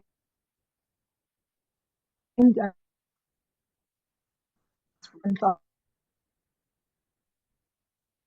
forward. I think I'm doing well because we started by almost 7:30 or so. I don't know. I'm not sure of the time I started, but I think 7:20 something. So I think I'm doing well with time. You are definitely. You are. So ask yourself, if this challenge were actually a gift, what lesson or opportunity might it be presenting to me? Now, write down 3 potential opportunities within this challenge. Write down 3 potential, I said potential opportunities. So I'll take the question again. I said, think of a challenge you're currently facing. Write it down. What is the challenge you're facing right now? Think about it. Write it down. Now ask yourself, if this particular challenge were actually a gift, what lesson or opportunity might it be presenting to me? Now write down 3 potential opportunities within this challenge. Because what you focus on expands. So if you're focusing on the difficulty, it will consume you. But if you focus on the opportunity or possibility, new doors will open for you. I tell you, this is what helps me every time I face challenge. This is one thing that I do that helps me. All right. Let me know when I can continue. I want us to take some time to do this. I have like 2 other exercises. So let me know. I know I have about 20 minutes or so. So I'm trying to see how we can use that. But let me know if you're done, just say done. so that I can have an idea of those that are still remaining. All right. So do this, and let's see how it goes. Is anybody doing this? Yes, I am. Okay. I'm just going to continue because I don't, look, some people might take more time to do theirs. I'll just I'm continue. through. I don't know who else is Okay. done. Please submit your classwork. It's not an assignment, it's a classwork. Submit, submit, submit. If you're done in the case, I think the microphone is free for everyone to, or anyone to unmute. If you're done, please just participate, unmute and say you're done. Let's know how many people. Okay, so since I have two more, I will just continue. And so what you can do, maybe later on, you can write, somebody else, one of the team members can summarize the exercises and drop in the group if there is one, so that those people that Esther, please take notes. everybody can follow. Yes. Esther, you're on Okay. the call, please. Okay. So before I go to the next exercise, I would say that after everything I've said, I've been talking about how powerful you are. I've been saying, if you watch Aquila and the Bee, you'd hear one quote that says that our deepest fear is not that we are what? Inadequate. Is that we're powerful beyond measure. You would have heard that if you have watched Aquila, or if you've not watched it, you would have heard that quote somewhere. So you need to own your power. You need to own your power. And to own your power is the way you can own your power is to take responsibility for your transformation. You have to be responsible for your own transformation, right? Can we get real for a moment here? What happened to you may not be your fault, right? But your healing is your responsibility. Your response to that thing is your responsibility. Healing, growth, and transformation don't just happen. And I can come to tell you all these things here now, but if I tell you the pain, the years, sometimes I don't sleep at night. If I tell you all the one that I didn't bio and profile, if I tell you what is embedded in each of those things that have become victories, they came with challenges. But at the end of the day, when I faced my own battles, whether it was trauma, rejection, self-doubt, I had two choices, to remain stuck in my pain or to rise above it. At every point in time, I chose to rise, not because it was easy, but because staying the same was no longer an option. Please help me post that picture. Post the picture of the Doha picture, please. Yeah. So because I was able to turn my challenges to opportunities and I turned my pain to purpose, I didn't allow my pain bury me. And I began to do all that I'm doing and that I've been doing over the years. I began to help women, broken, abused, distressed women lead again. I set up a shelter. I began to coach executives, visionaries. I was not just sitting down, I was improving. I became an executive coach with Radiro Toye. I was learning. I was doing so many things. I was determined to grow. Now, because I was doing that and it was clear that I converted my pain to purpose, I was nominated for a trip to Doha, all expense paid. And it was a speaking opportunity. Now, there's a lot of backstory of how that came because I had prayed about it and I had visualized and done several things that I want to be invited for a global speaking opportunity. I don't want to go into details because of time. But when opportunity came for me to go, the first thing I want to bring out from this is if I had allowed my pain to swallow me and I did not convert my pain to purpose, or I did not allow myself move from pain to purpose, right? And there's a whole different class on moving from pain to purpose. But one thing I would say is one key that would help you move from pain to purpose is not to allow your pain use you, but to use your pain. Not to allow your pain use you, but to use your pain. We have many people that are claiming that they are feminists or they are advocate or they are something, but they are giving of their pain. They've not healed. And so the pain is using them. And so they're saying things like, hey, be that man, be that marriage. That's why you cannot come to me and tell me you want to leave your marriage and I'll tell you to leave your marriage. Because number one, I carry the Holy Spirit. I will first drill you. I've helped several women get back their marriages that wanted to leave. That realized that the problem was them, not the man. So because I healed, so I did not let my pain use me. That's why now I can do transformative work and not put people in more problems. So one way to move from pain to purpose is to use that pain as a tool and not let the pain use you. Now, what's the difference? When the pain uses you, you become bitter. When you use the pain, you become better. That's the difference, right? So I got this opportunity to go to Doha. Why am I sharing this? When I was going to Doha, I missed my flight. Yes, I've never told you. Yes, I'm saying it here. Yes, because this is about transforming challenges into opportunities. I missed my flight. Yes, yes, I did. It was a very, it was funny, but I missed my flight. So I could have said, oh, village A red people, I'm flag. not going again. I'm not. You said what? You would have said it was a red flag. It's a sign. Exactly. Challenges. Because I have trained my mind. I'm like, what is this? This one challenge. I will go to Doha. I will go. And I actually went. I went. It was beautiful. It was beautiful. So I choose. I choose every time I face challenges. Will I allow this go? Because I could have said, okay, now that I've gotten this opportunity, I can say, I can't keep myself. Sorry, oh, five tickets are 1.5 million and above. I got one for 2 million. I said, I'm not going to go anywhere.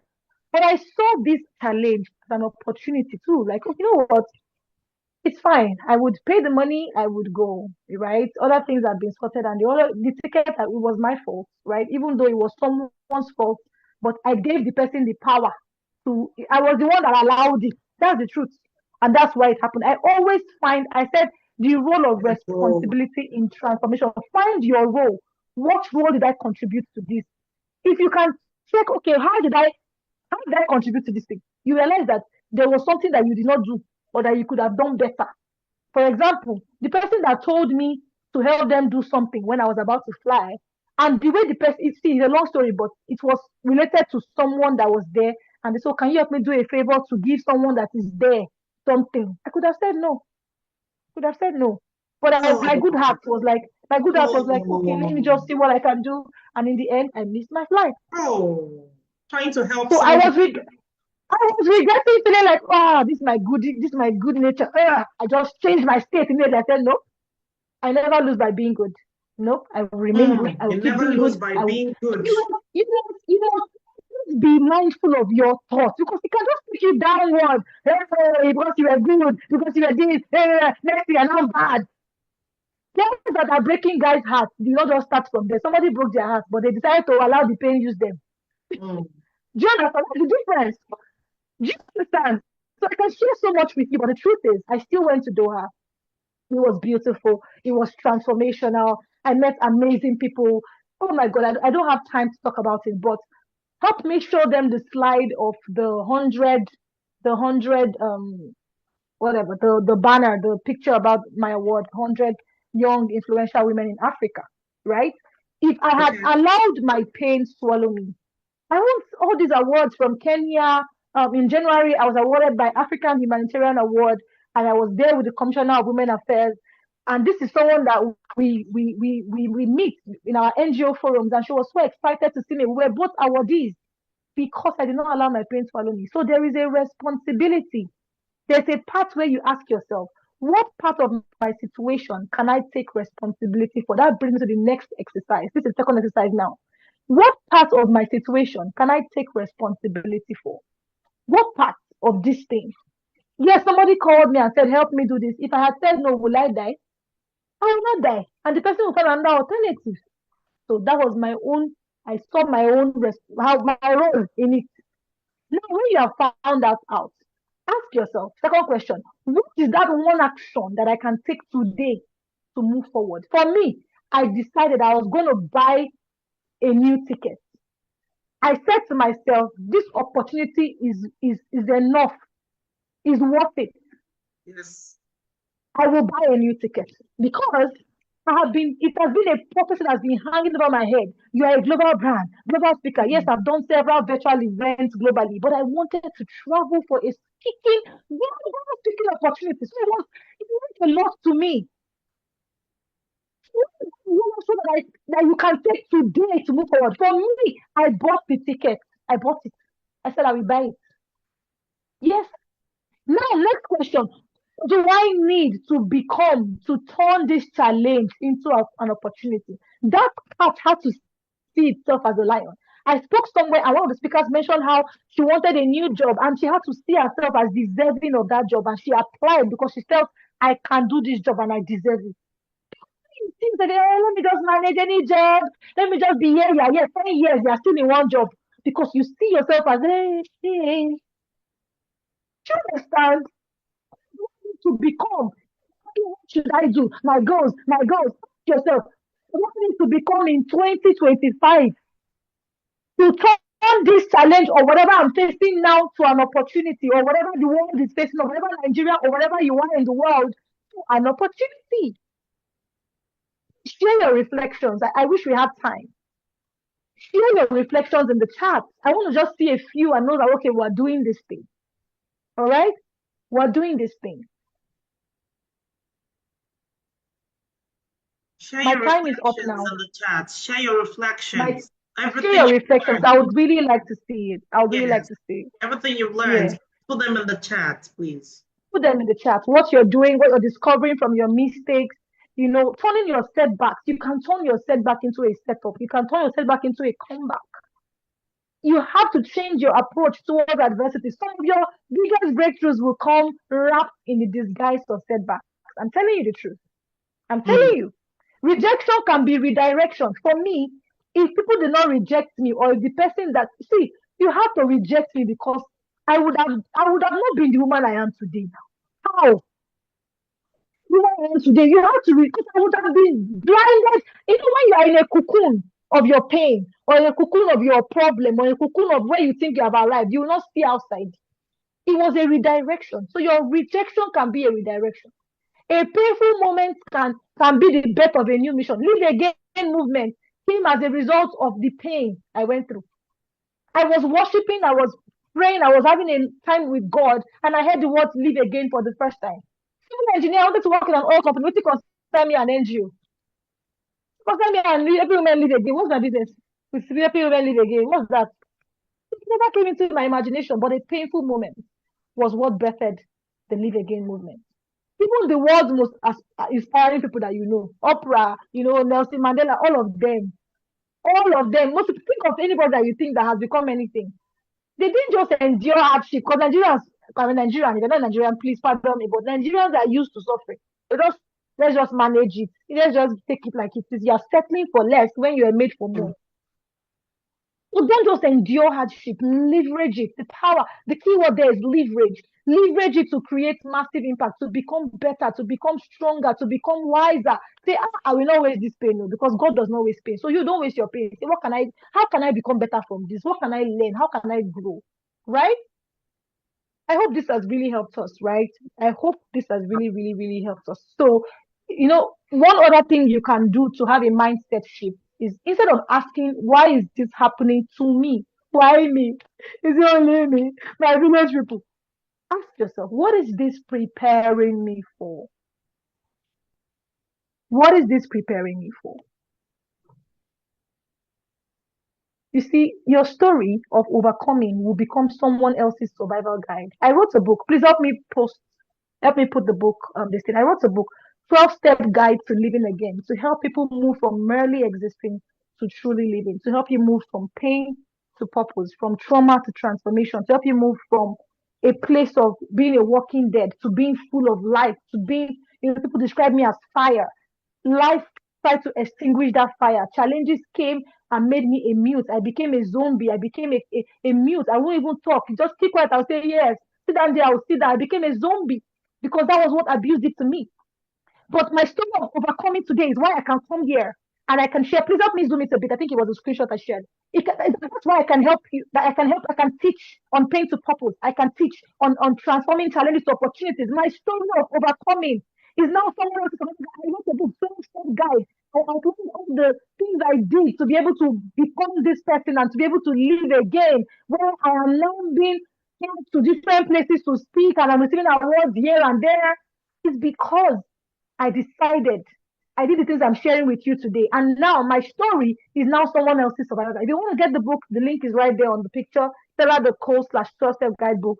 But I'm telling you that you too, you can write a book from the lessons that you've learned, from the things that you got from your own challenges, by just doing all these things, you can see differently.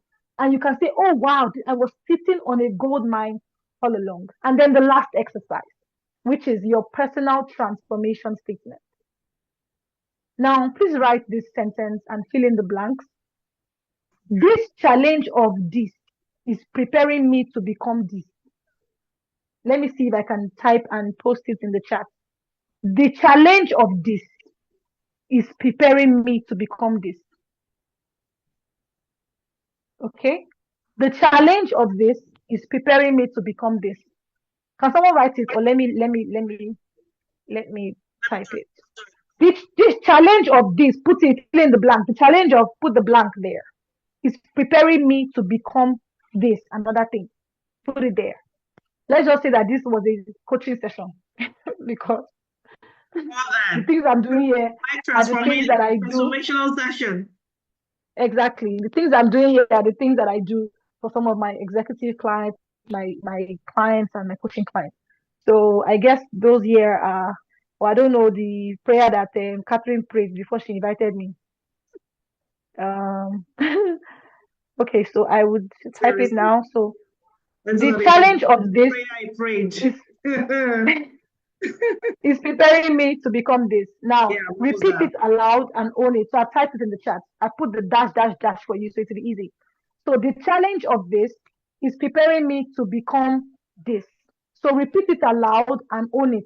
Now that you have written that thing now, you keep repeating that thing till it becomes, because there is a you inside of you. Now the real you is inside you. That's your spirit. So when you go through things, you tend to settle and you think, okay, this is who I am. No. Sometimes you develop a personality from what you have been through. Like me, I became a, some of you think you're quiet. I always ask the question, are you quiet or are you silent? Because me, I was silenced. I've always been a speaking person. But when I went through abuse, I was told, shut up, you talk too much, you say nonsense. What do you know how to say? You always say rubbish, nobody will listen to you. It was so bad that I second guessed myself. I questioned myself. Before I talk, I'll say, I want to say rubbish. Some of you can relate to what I'm saying. Some of you is your parents that did the thing to you. Some of you is your teachers that told you that you do not know how to speak. Keep quiet. For me, it was when I went through abuse. I became a mute. I would be quiet like that. I became all the, as in, I was looking for myself. That who am I? I had to rediscover myself again. That's why I wrote all those things in this book because it's like a guide. I shared what you see. I had to say, who am I? Is this me? This is not me now. I was going to do like that, like that. It's not me. There was a time I was praying. I was shouting in my prayer. I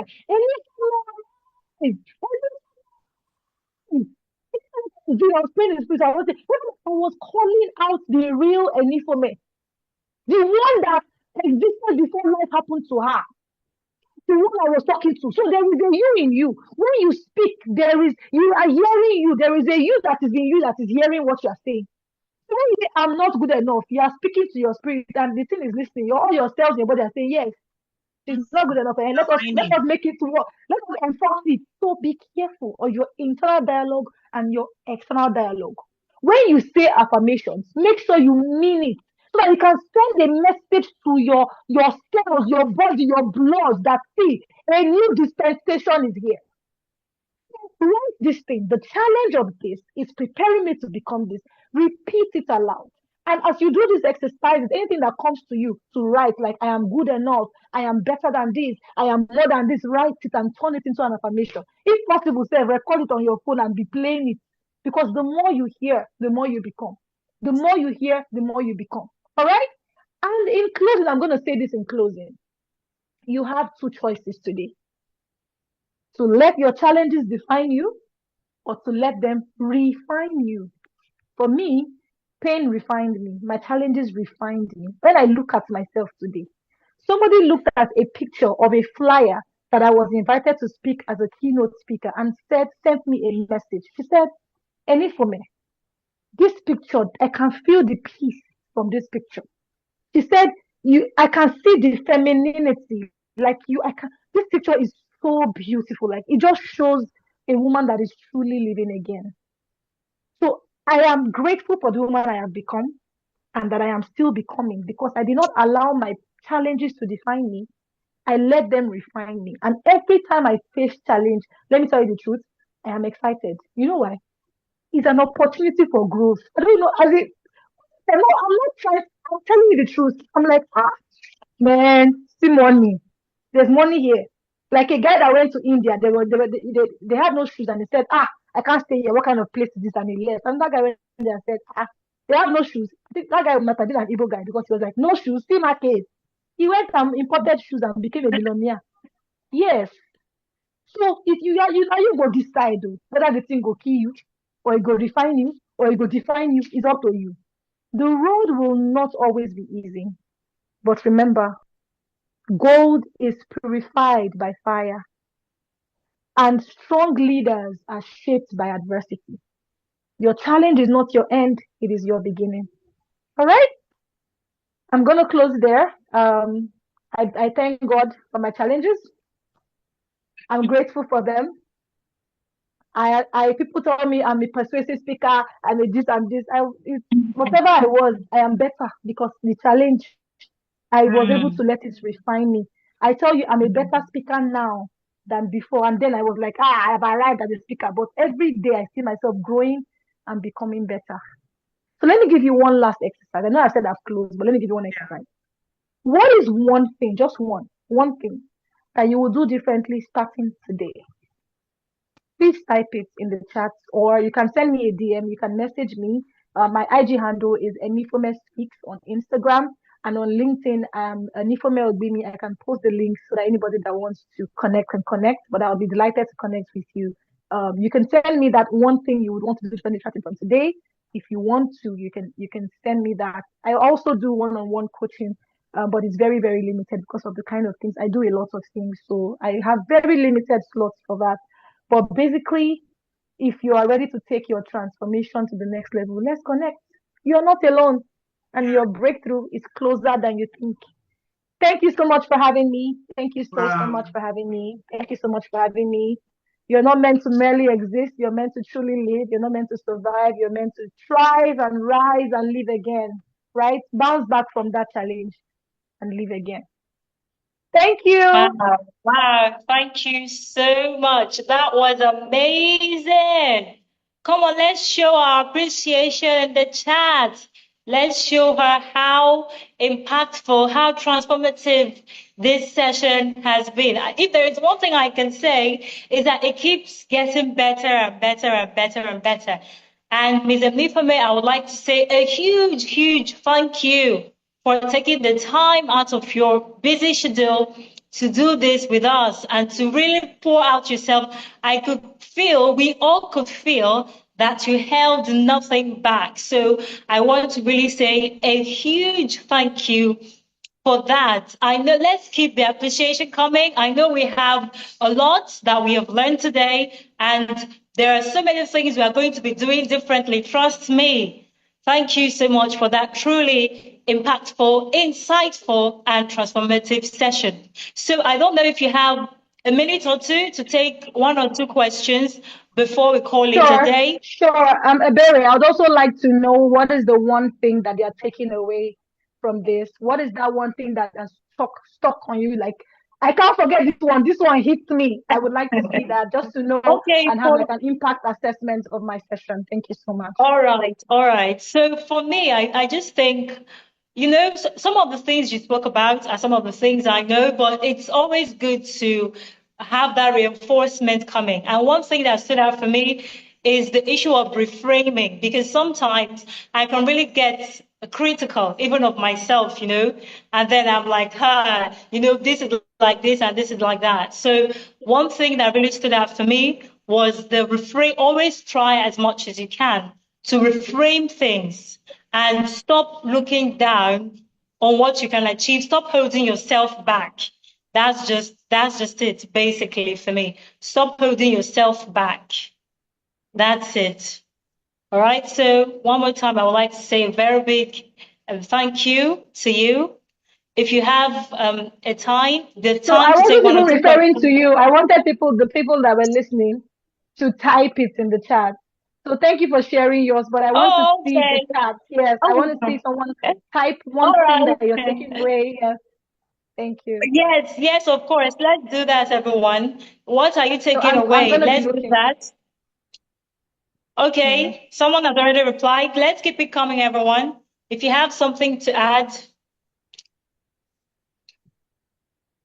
okay, never take every challenge in a negative way because it's actually a better plan from God. You can turn your pain into purpose and you can see my pain in a positive light. Very good. Thank you. Mr. Benson says, my take home is that don't let your challenge define you, but let them refine you. Okay? And someone, Boswell says, turn your challenges into opportunities. All right. Thank you. Zara says, okay. never allow your challenges define you, but refine you. Okay. Let's keep it coming. Let's have more people giving us feedback. I know that I wasn't the only one, and these people who have replied so far are not the only ones who were part of this. So if you were part of this, if it was impactful, keep the comments flowing in. Let's see how impactful this session has been for you, okay? So let's keep it coming. Once again, I would like to say okay, someone says, respond instead of reacting. Very good. This is from Judy Mm, Woko. Okay, thank you so much, everyone. All right, so if we have a question, kindly indicate. We can just unmute and then ask your question. Let's keep it short so that our speaker can, answer, and then we go about our nightly activities. So if you have a question, you can use the hand raise So while button. we wait for the question, Let's do that.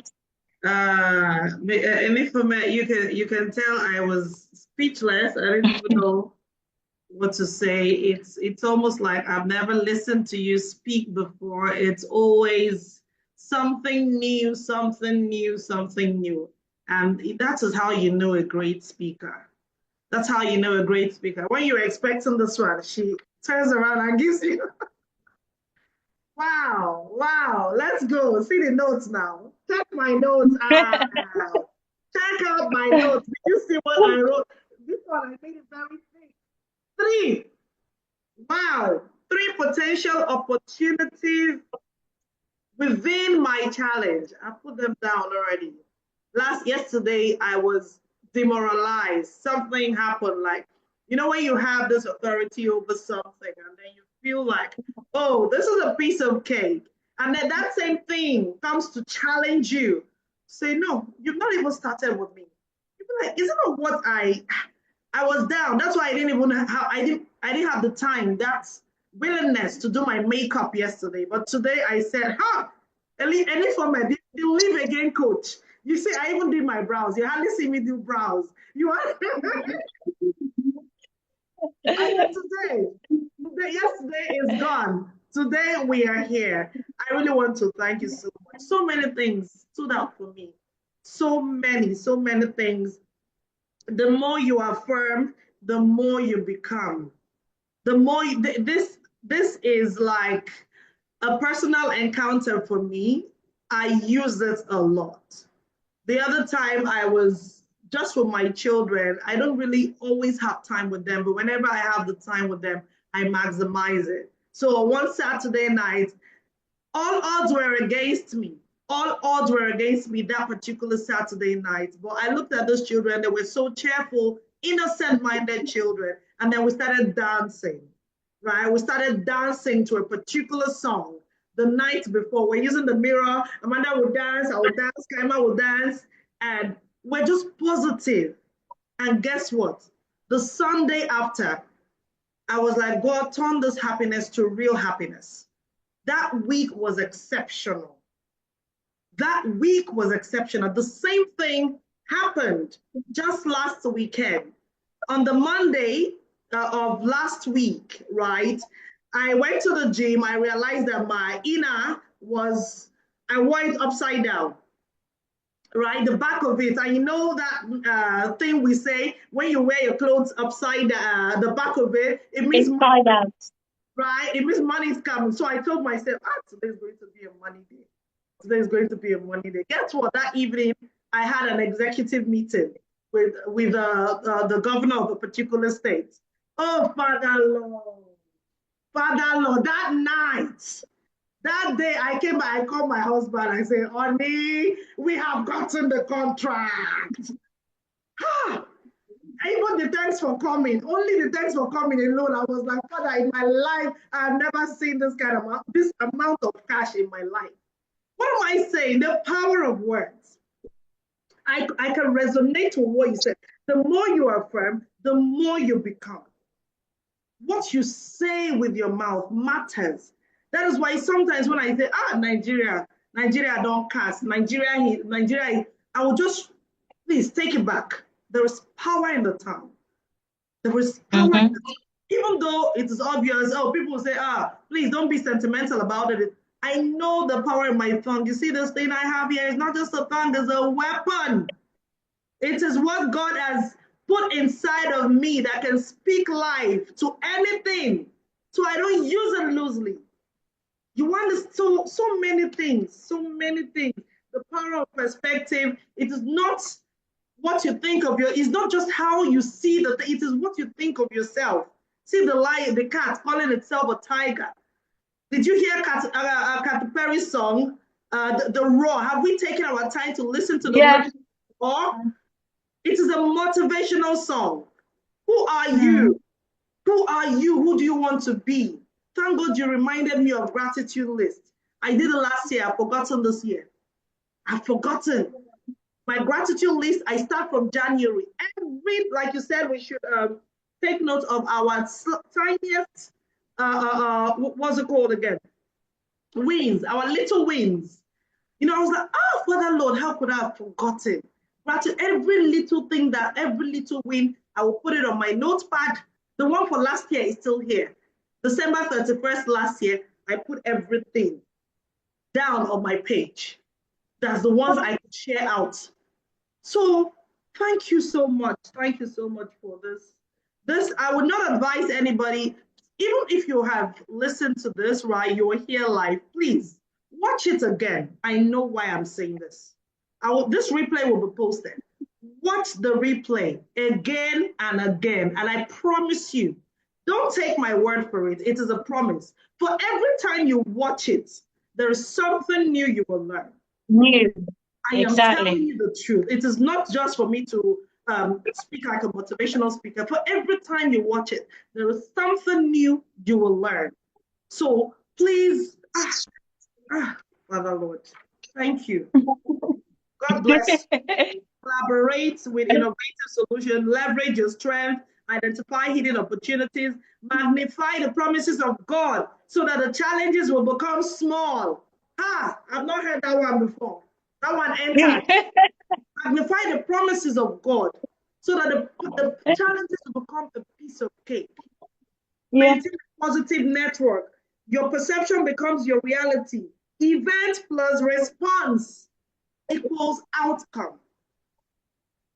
Now, before I leave the floor open for questions, right? Let me just ask this question because I know many people would want to ask this question as well. You said, celebrate your little wins. People see that celebration of little wins like, oh, she's proud. Proud. You want everybody to know. Why not do it in silence? Just do it in silence before village people, all of those things, People have that mindset. I know quite a number of people that have that mindset. And trust me, like you said, I changed that network. They're on Facebook. You hardly see me there. You understand? You hardly see me there. So when you have people like that and you'll be like, sometimes it makes you withdraw. You're like, let me just keep quiet too. I don't want anybody to steal my glory, to see the. So how would God be doing so many things in your life and you're not? Do we know that these things are testimony? So please, I need you to shed more light on it. Or where do we draw the line between sharing our testimonies to motivate others and being proud? How do we draw that line? Okay. So there are two different questions. When I said celebrate your small wins, I did not mean you should carry loudspeaker and go and announce the small win that you won. No. Okay. When I say celebrate your small win, I'll give you an example. I was working on a project. I got, there are different levels in a project. So I got the main thing. I achieved it. But after I achieved it, instead of me to sit in that moment, being in that present moment and saying, oh, thank you, Jesus. I've worked hard to get to this point in this project and I have achieved this. Immediately, I began to think of all the things we still needed for the project. Immediately, as I got into that moment of, yes, in that same moment, because sometimes courage and fear can coexist, sadness and happiness can coexist in the same moment. So in that same moment that I'm supposed to be happy that, wow, see what I achieved, I began to think of the many things that I still need for that project. So for example, you built a house by faith. You don't have chairs, you don't have furniture, you don't have rug, you don't have anything. For you to build a house, it's actually a big deal. Even if the house is one room, is a big deal. They're like, oh God, we need smart TV. We need blinds. And right now, generator. Oh God, he wants to finish off. In that moment, you can switch, and then you are not so engrossed with all the problems that are still present.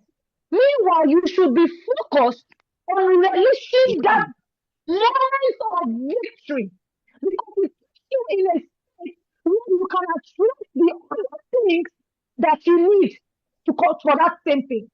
Do you understand what I mean? If I call you and say, oh, no, I have a chair to give out, and we're doing some auction sale. Can you come and collect it? Instead of 250K, pay 100K. Because of your, it has attracted that thing to you. But when you are not saying, hey, celebrate small wins, I mean, that thing that looks like it is not big. Because we are undermining what we have and we are overvaluing what others have or what we don't have. That's the problem. So we're looking at that thing that we achieved as ordinary. Is it not this thing? Is it not this ordinary? Meanwhile, that thing that you're looking at that is ordinary has the ability to be magnified and expand because of your energy, your attention, and the state, the kind of thoughts you're thinking about it can decide if that thing becomes a moment of sadness or a moment of victory that will lead to other victories. I don't know if you get what I mean. So absolutely, when I say celebrate your small win, I mean that thing. Let me give you an example now. Let's say I want to drive a car now. I want to buy a car and I don't have a car. And I was able to get a driver's license. Like the saying I would do it, and I finally got a driver's license as a sign of my faith. I should celebrate that I now have a driver's license. Yes. I don't have the car yet. This is hot for now. The driver's license. So give me a second.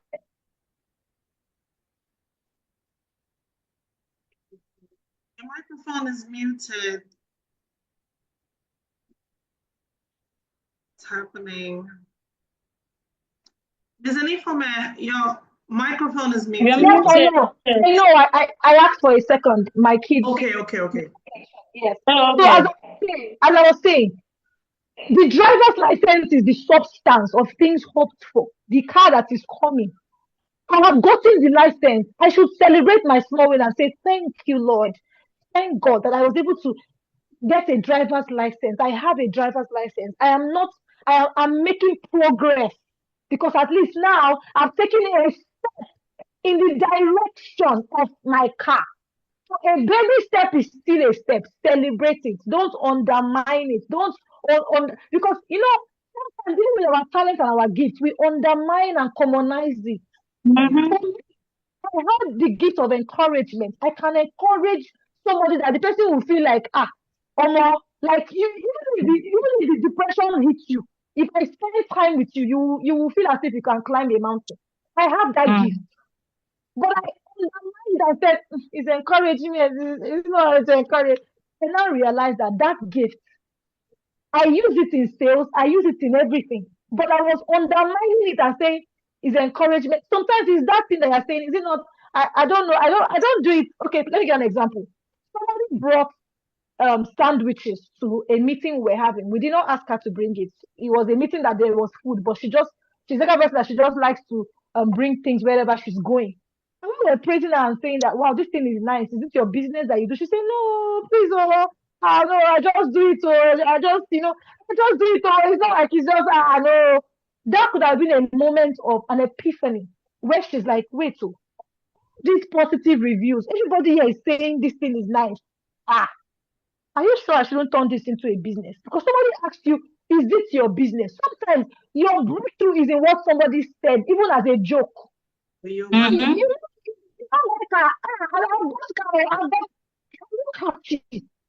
you defending enough.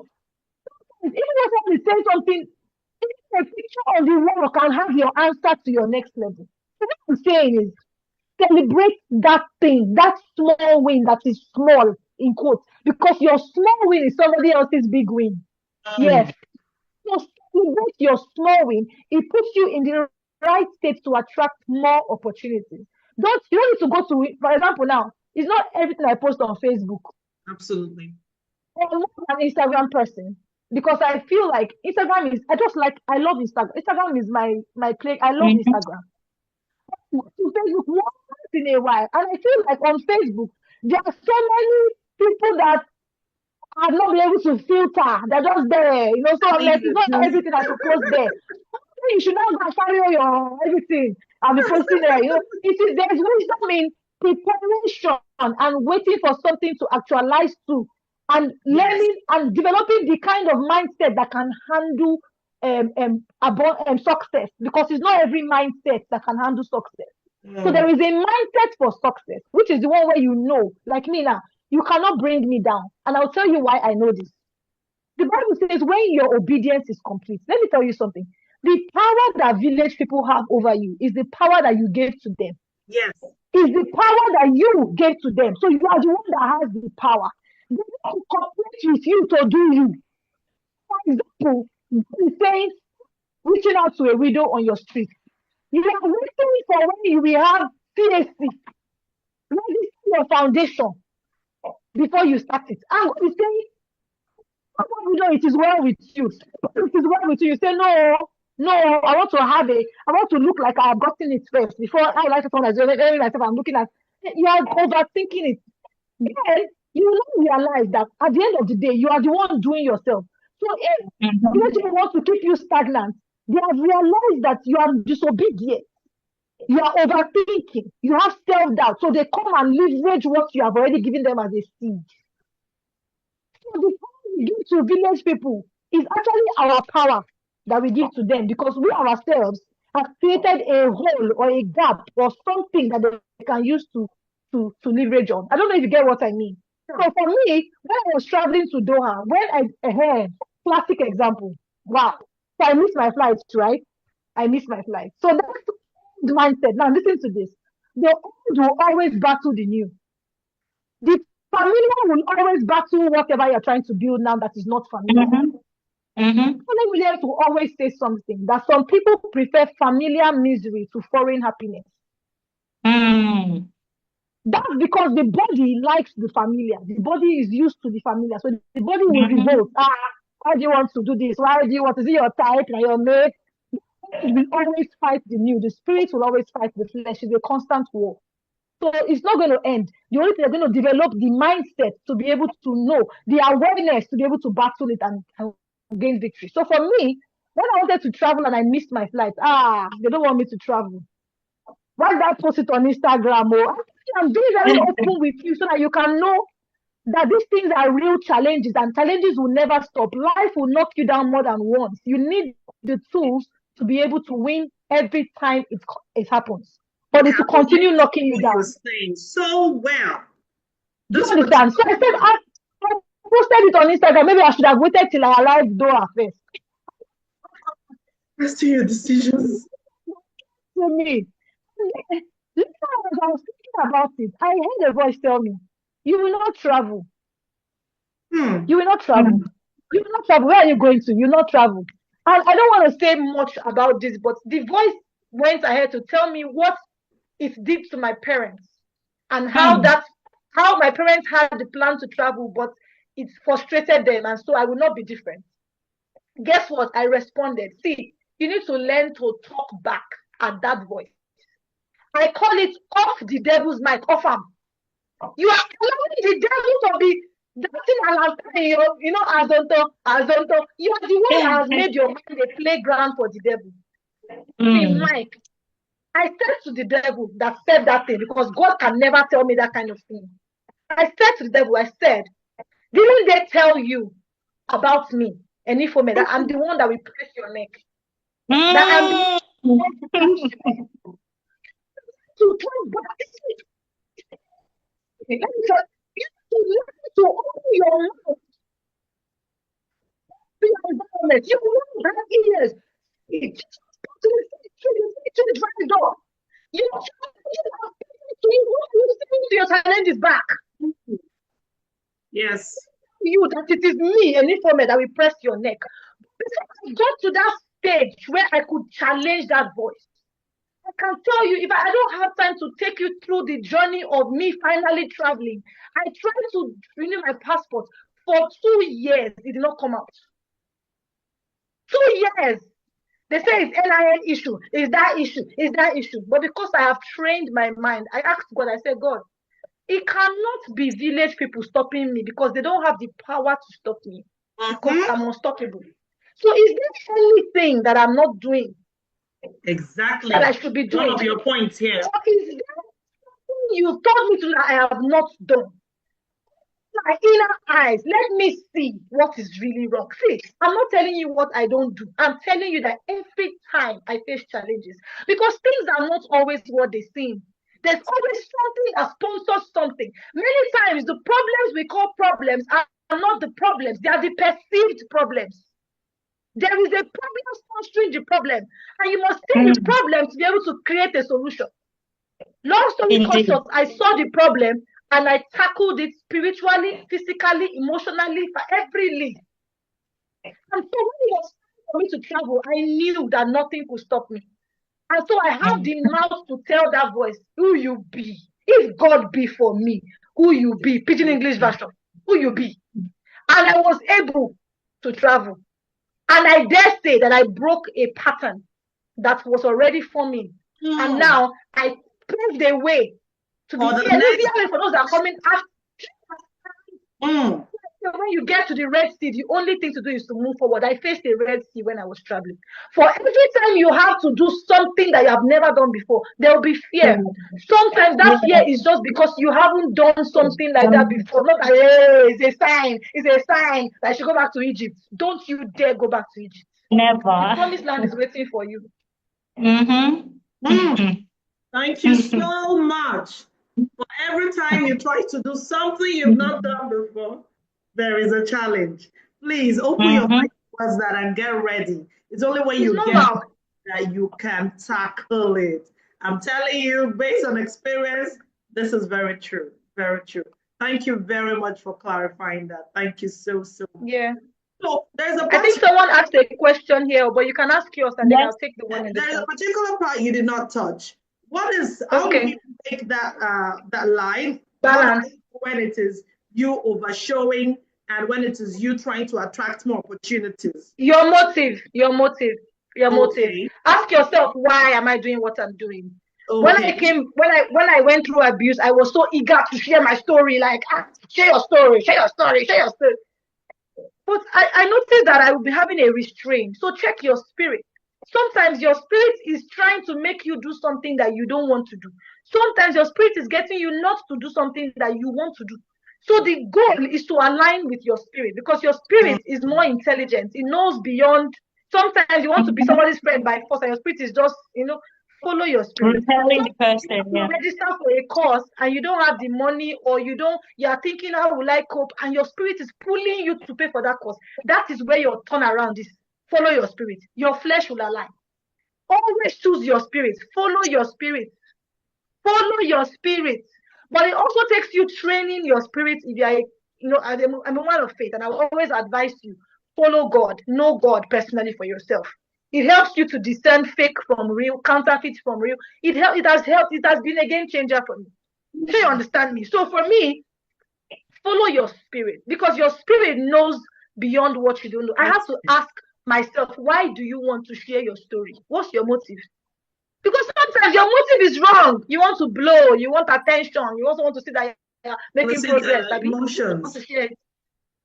So clarify your motives. And if your motives are okay, your heart does not condemn you, go ahead with it. Everybody will adjust. Everybody will be all right. Everybody will be all right. Thank you so much, Ms. Abera. Thank you so much. Okay, thank you so much. Okay, someone here is asking how to join the Live Again series. Is it Live Again? That's not what I saw. I saw the live series. I think you guys have a live series group or something. Yeah, so that's what the person is asking. I think my question I saw here is, what is the difference between imagination and perception? And Chioma's hand has been up for a while now, so I don't know if she wants to ask her question live, and then we can take this one later, or we take this one. So Ebere and Catherine, the onus is on you. Yeah, the ones that will decide. All right, let's listen to Chioma. Okay. I think you can unmute, please. You can unmute and speak. It's still there. Well, is her hand up by mistake?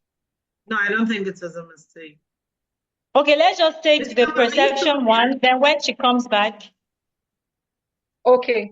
So somebody asked, what's the difference between imagination and perception? The truth of the matter is that one of them is internal, one of them is external, right? It's really the two of them is still about how the mind interacts with reality and how it colors your world, how it can create, but they function differently. Perception is the way we interpret and make sense of something we receive, like something external. For example, someone can tell you, see your big head. See your big head. I don't have big head. So these are the realities I can create with that statement. I don't have big head. Or I have big head and I'm aware I have big head. Is it your head? I'm giving you is it your big head? Right? I'm giving you examples. Or the third one is, I have big head. Oh my God, I can't wear cap again. From today, I can't open my head again. From today, I will be closing my head. I don't want anybody to see that I have big head. So it's an information. Someone tells you, are you mad? They say that I'm mad. I'm mad. I'm mad. You can. So it's an information that comes and you receive it through your senses. It can be your eyes, you hear it, you perceive it. Perception, it can be perceived perception. It can be, how. So it's you that received it. It's based on a stimuli, like it's an external. You are the one that is reacting or responding to it. I don't know if you get what I mean. So you can see a sunset now and say, oh, thank God for sun. Or you can be angry that, oh, the sun is too hot. But it's an external thing. I'm hearing voices. Chioma is available now. Okay, so should I pause and continue, or should she wait for me? Which one? She should wait for you, please. You can land. Please land before she continues. Okay, let me just finish. So that is external. But imagination is the ability to create mental pictures, mental images. It's more of inside. Sometimes even when you're praying, right, you're praying for something, try to create it inside. Try to create a mental prophetic picture of that thing that you're praying for. If you know this song, Favor, it surrounds me like a shield. I was listening to Lawrence Oyo's brother singing the song, and he closed his eyes. And if you listen to that song, you can tell that he's literally picturing favor surrounding him as a shield. He's picturing the part where they say, angels, they are all around me now. You can tell that he's literally imagining that angels are literally around him now. So imagination is the ability to create a mental image or an idea, a scenario that it does not exist in reality, but you are creating it in your imagination. It is generated internally. It is independent of sensory or whether anything external. No, you create it internally. You can close your eyes and picture yourself, being on a yacht, in the beach, having your twins. Like me, I want to have twin girls. I have seen them. I've created in my imagination. I've seen them. So you create that mental picture inside. I hope you get it. Those are the key differences, basically. One is internal, one is external, and I'll just stop there. But it's really your perception is how you experience the world. So imagination is like how you can reshape it and reimagine that thing that was already external. So the two of them are twins. They work hand in hand, but they are different. All right. Thank you. All right, Choma, your turn. Yeah, good evening. I actually didn't want to ask a question. Hello, can you hear me? Good evening. Yes, we I can can hear hear you. you. Okay, I say I actually wasn't asking a question. It's just that I was just as in highlighting the point that the point she was making. So Okay. I just love what I'm hearing. I Okay. appreciate Don't we so all? We all love what thank we're you. hearing. Thank you so much. Oh, okay. I Welcome. think there's a question here that speaks about not celebrating your success because that may attract adversity. Like celebrating it in a loud way will attract adversity. So is it not better I keep quiet? That's what someone here says. Is it not better I enjoy my achievements in silence? And the question Yeah. is, are you happy? Are you happy enjoying your see? At the end of the day, if you are living your life for people, you'll be a very sad person. If your Good. decisions are based on what people say, what they think, the day you lose appetite in people's opinion is the day you start living. Even. If you're existing, because what's really the problem? I had a coaching client, right? And she told me I cannot post my picture on Instagram. I said, why? She said, because of Enemies. village people. I'm like, so you will not live. The Bible says live openly and expansively. See, the Bible says let your light. It said let your light. It didn't say shine. Oh. It didn't even say shine. So I've been like, okay. Oh. It said let your light So so shine. shine. They will see your good deeds and glorify. That means it's either you don't believe in God, because sometimes we pray from a place of fear and we say it's faith. Hey God, let me give you an example. My younger brother saw cats. I can never forget this. I always use this example every time to talk about fear and faith. My younger brother saw a cat in our front when he was very little, and he kept saying, "I rebuke you, I rebuke you, I rebuke you." And me, I was hearing the way he was rebuking the cat from inside, and I came out and I said, "What is going on?" And you could see the cat was looking at him like this, like, what did they do? And because the fear he was using to rebuke the cat. I'm like, you think devil does not know when you are doing things from a place of fear? Man, he knows. He knows. Yeah. So it is fear. That thing is a reaction to fear. You are afraid of something. So you are refusing to post. Guess what? Job said that which I feared the most. As what? Has happened to me. Perfect love casts out all fear. But what comes to the worst? Say I cover my images with the blood of Jesus and you post. But you must believe in something. And the thing that you are believing is what is driving your action. So you might say, I believe in God. But if you believe in God, your action will be directly proportional to your belief. But if your action is inversely proportional, then you can tell you that you say you believe in God, but truly you really believe in the other side more than, because you see, let me explain something to you. Where you focus, what you focus on. So if you are focusing on there are demons around me. My sister, my brother, I will not be surprised if you start getting visited by demons. I will not be surprised.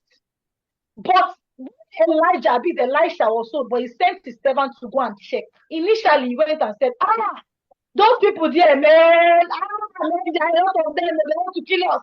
He now said, I think he said a prayer, he said, go and look again. He now came back and said, them that are for us are more than them that are against us. Where are you? See, part of this perception and focus and imagination. Where are you focused on? Because where you are putting attention, where attention goes, energy flows. And the thing that you are putting attention on, you are making it real. Because you are the one that has the power. You focus on it.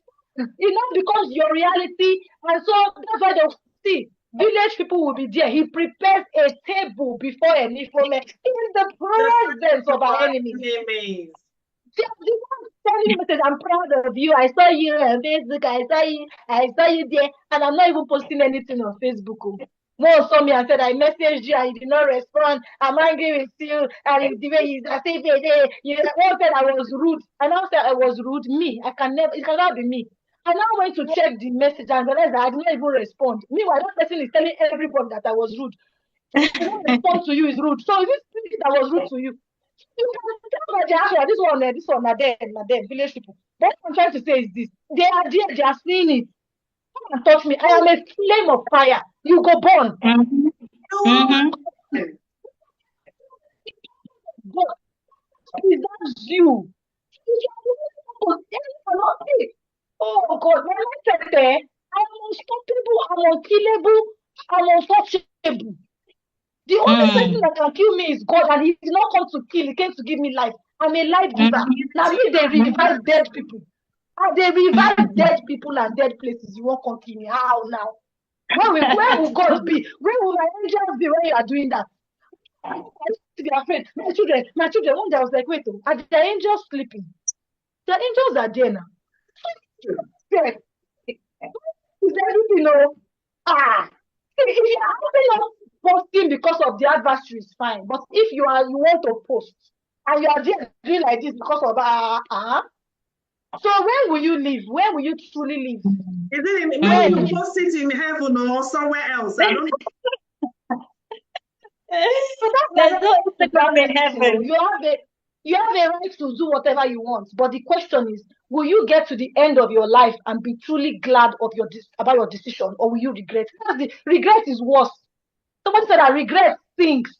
Regret can sting you, because I would prefer to do it and know that I not do it well than for me to regret. It's not me, not be me and regret. I will do that thing. I will learn from it.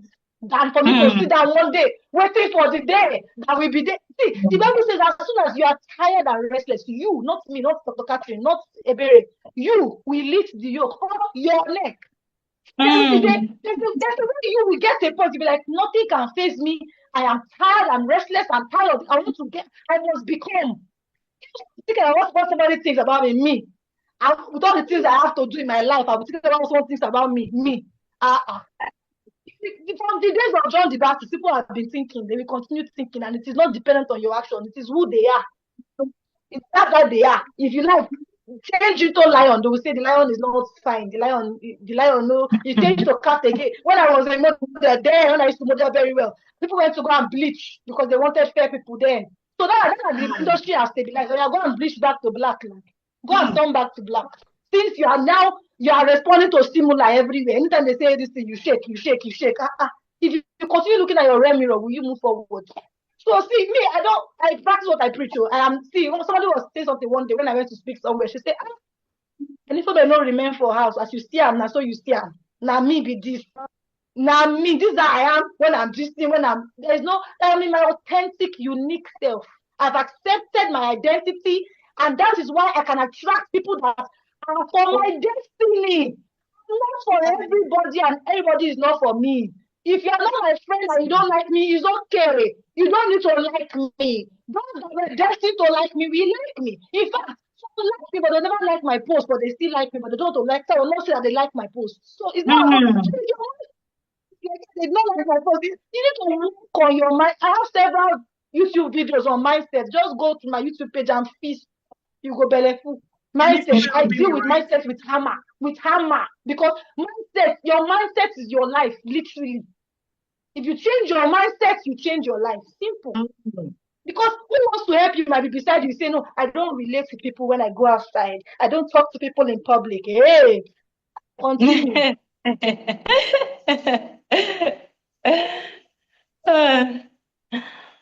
All right. Thank you so much for that really refreshing and invigorating session. I think that's all the questions we can take for now. If we have further questions, we will, of course, follow the links that you have provided. And then I too want to have more fresh insights, okay? So I really want to say thank you a million times. Thank you so much for this session. God bless Thank you you. for having Thank you, me. I gotta everyone. go Thank now. you so much. Yes, thank you. Thank you for the Thank knowledge that you. you transformed, and may All God right. continue to reward you. God bless you. Amen. God bless you Amen. real Thank you. good. And Bye, this is the everyone. least you've Amen. ever been. Thank you, Bye. So ma. don't Amen. worry, so on now. Amen. We're talking about Dubai, we're Amen. talking about UK, US. We are going on tour Yes, so this year. more trips Eh? this year, Don't definitely, worry. For the definitely. lives you're transformed. God is not sleeping, and you keep transforming. Mm, For those that did not amen. hear this part very well, he has an NGO that caters for women. That please, can you say that part again?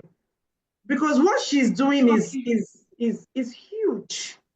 Is huge. Mm, Women that are broken, women that need to find themselves again, women that would say because of they don't want to be husbandless, they want to remain in a toxic relationship, women that have been excommunicated from the society, women that have been underrated, all those broken women that they don't have a voice. She has an NGO, and if the problem is, oh, if I leave, where will I? She has a shelter for women, like do I call it a rehab? Do I call it a rehabilitation center for women that are broken, not for those that are doing the D one?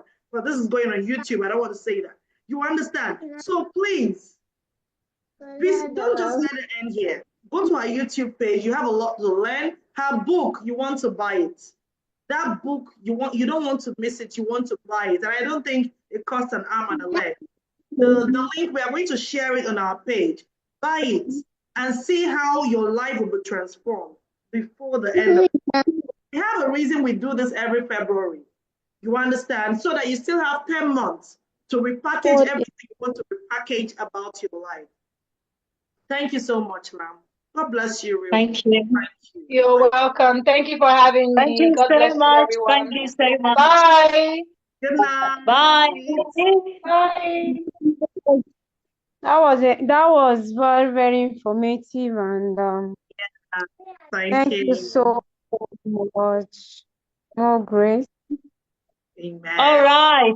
I Yeah. hope we've all had a good time learning and changing our mindset and reframing all the beliefs, all the negative beliefs that we have.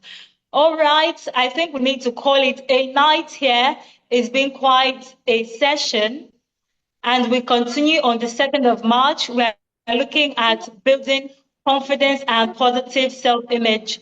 Thank you, everyone, for tuning in and for remaining to this time.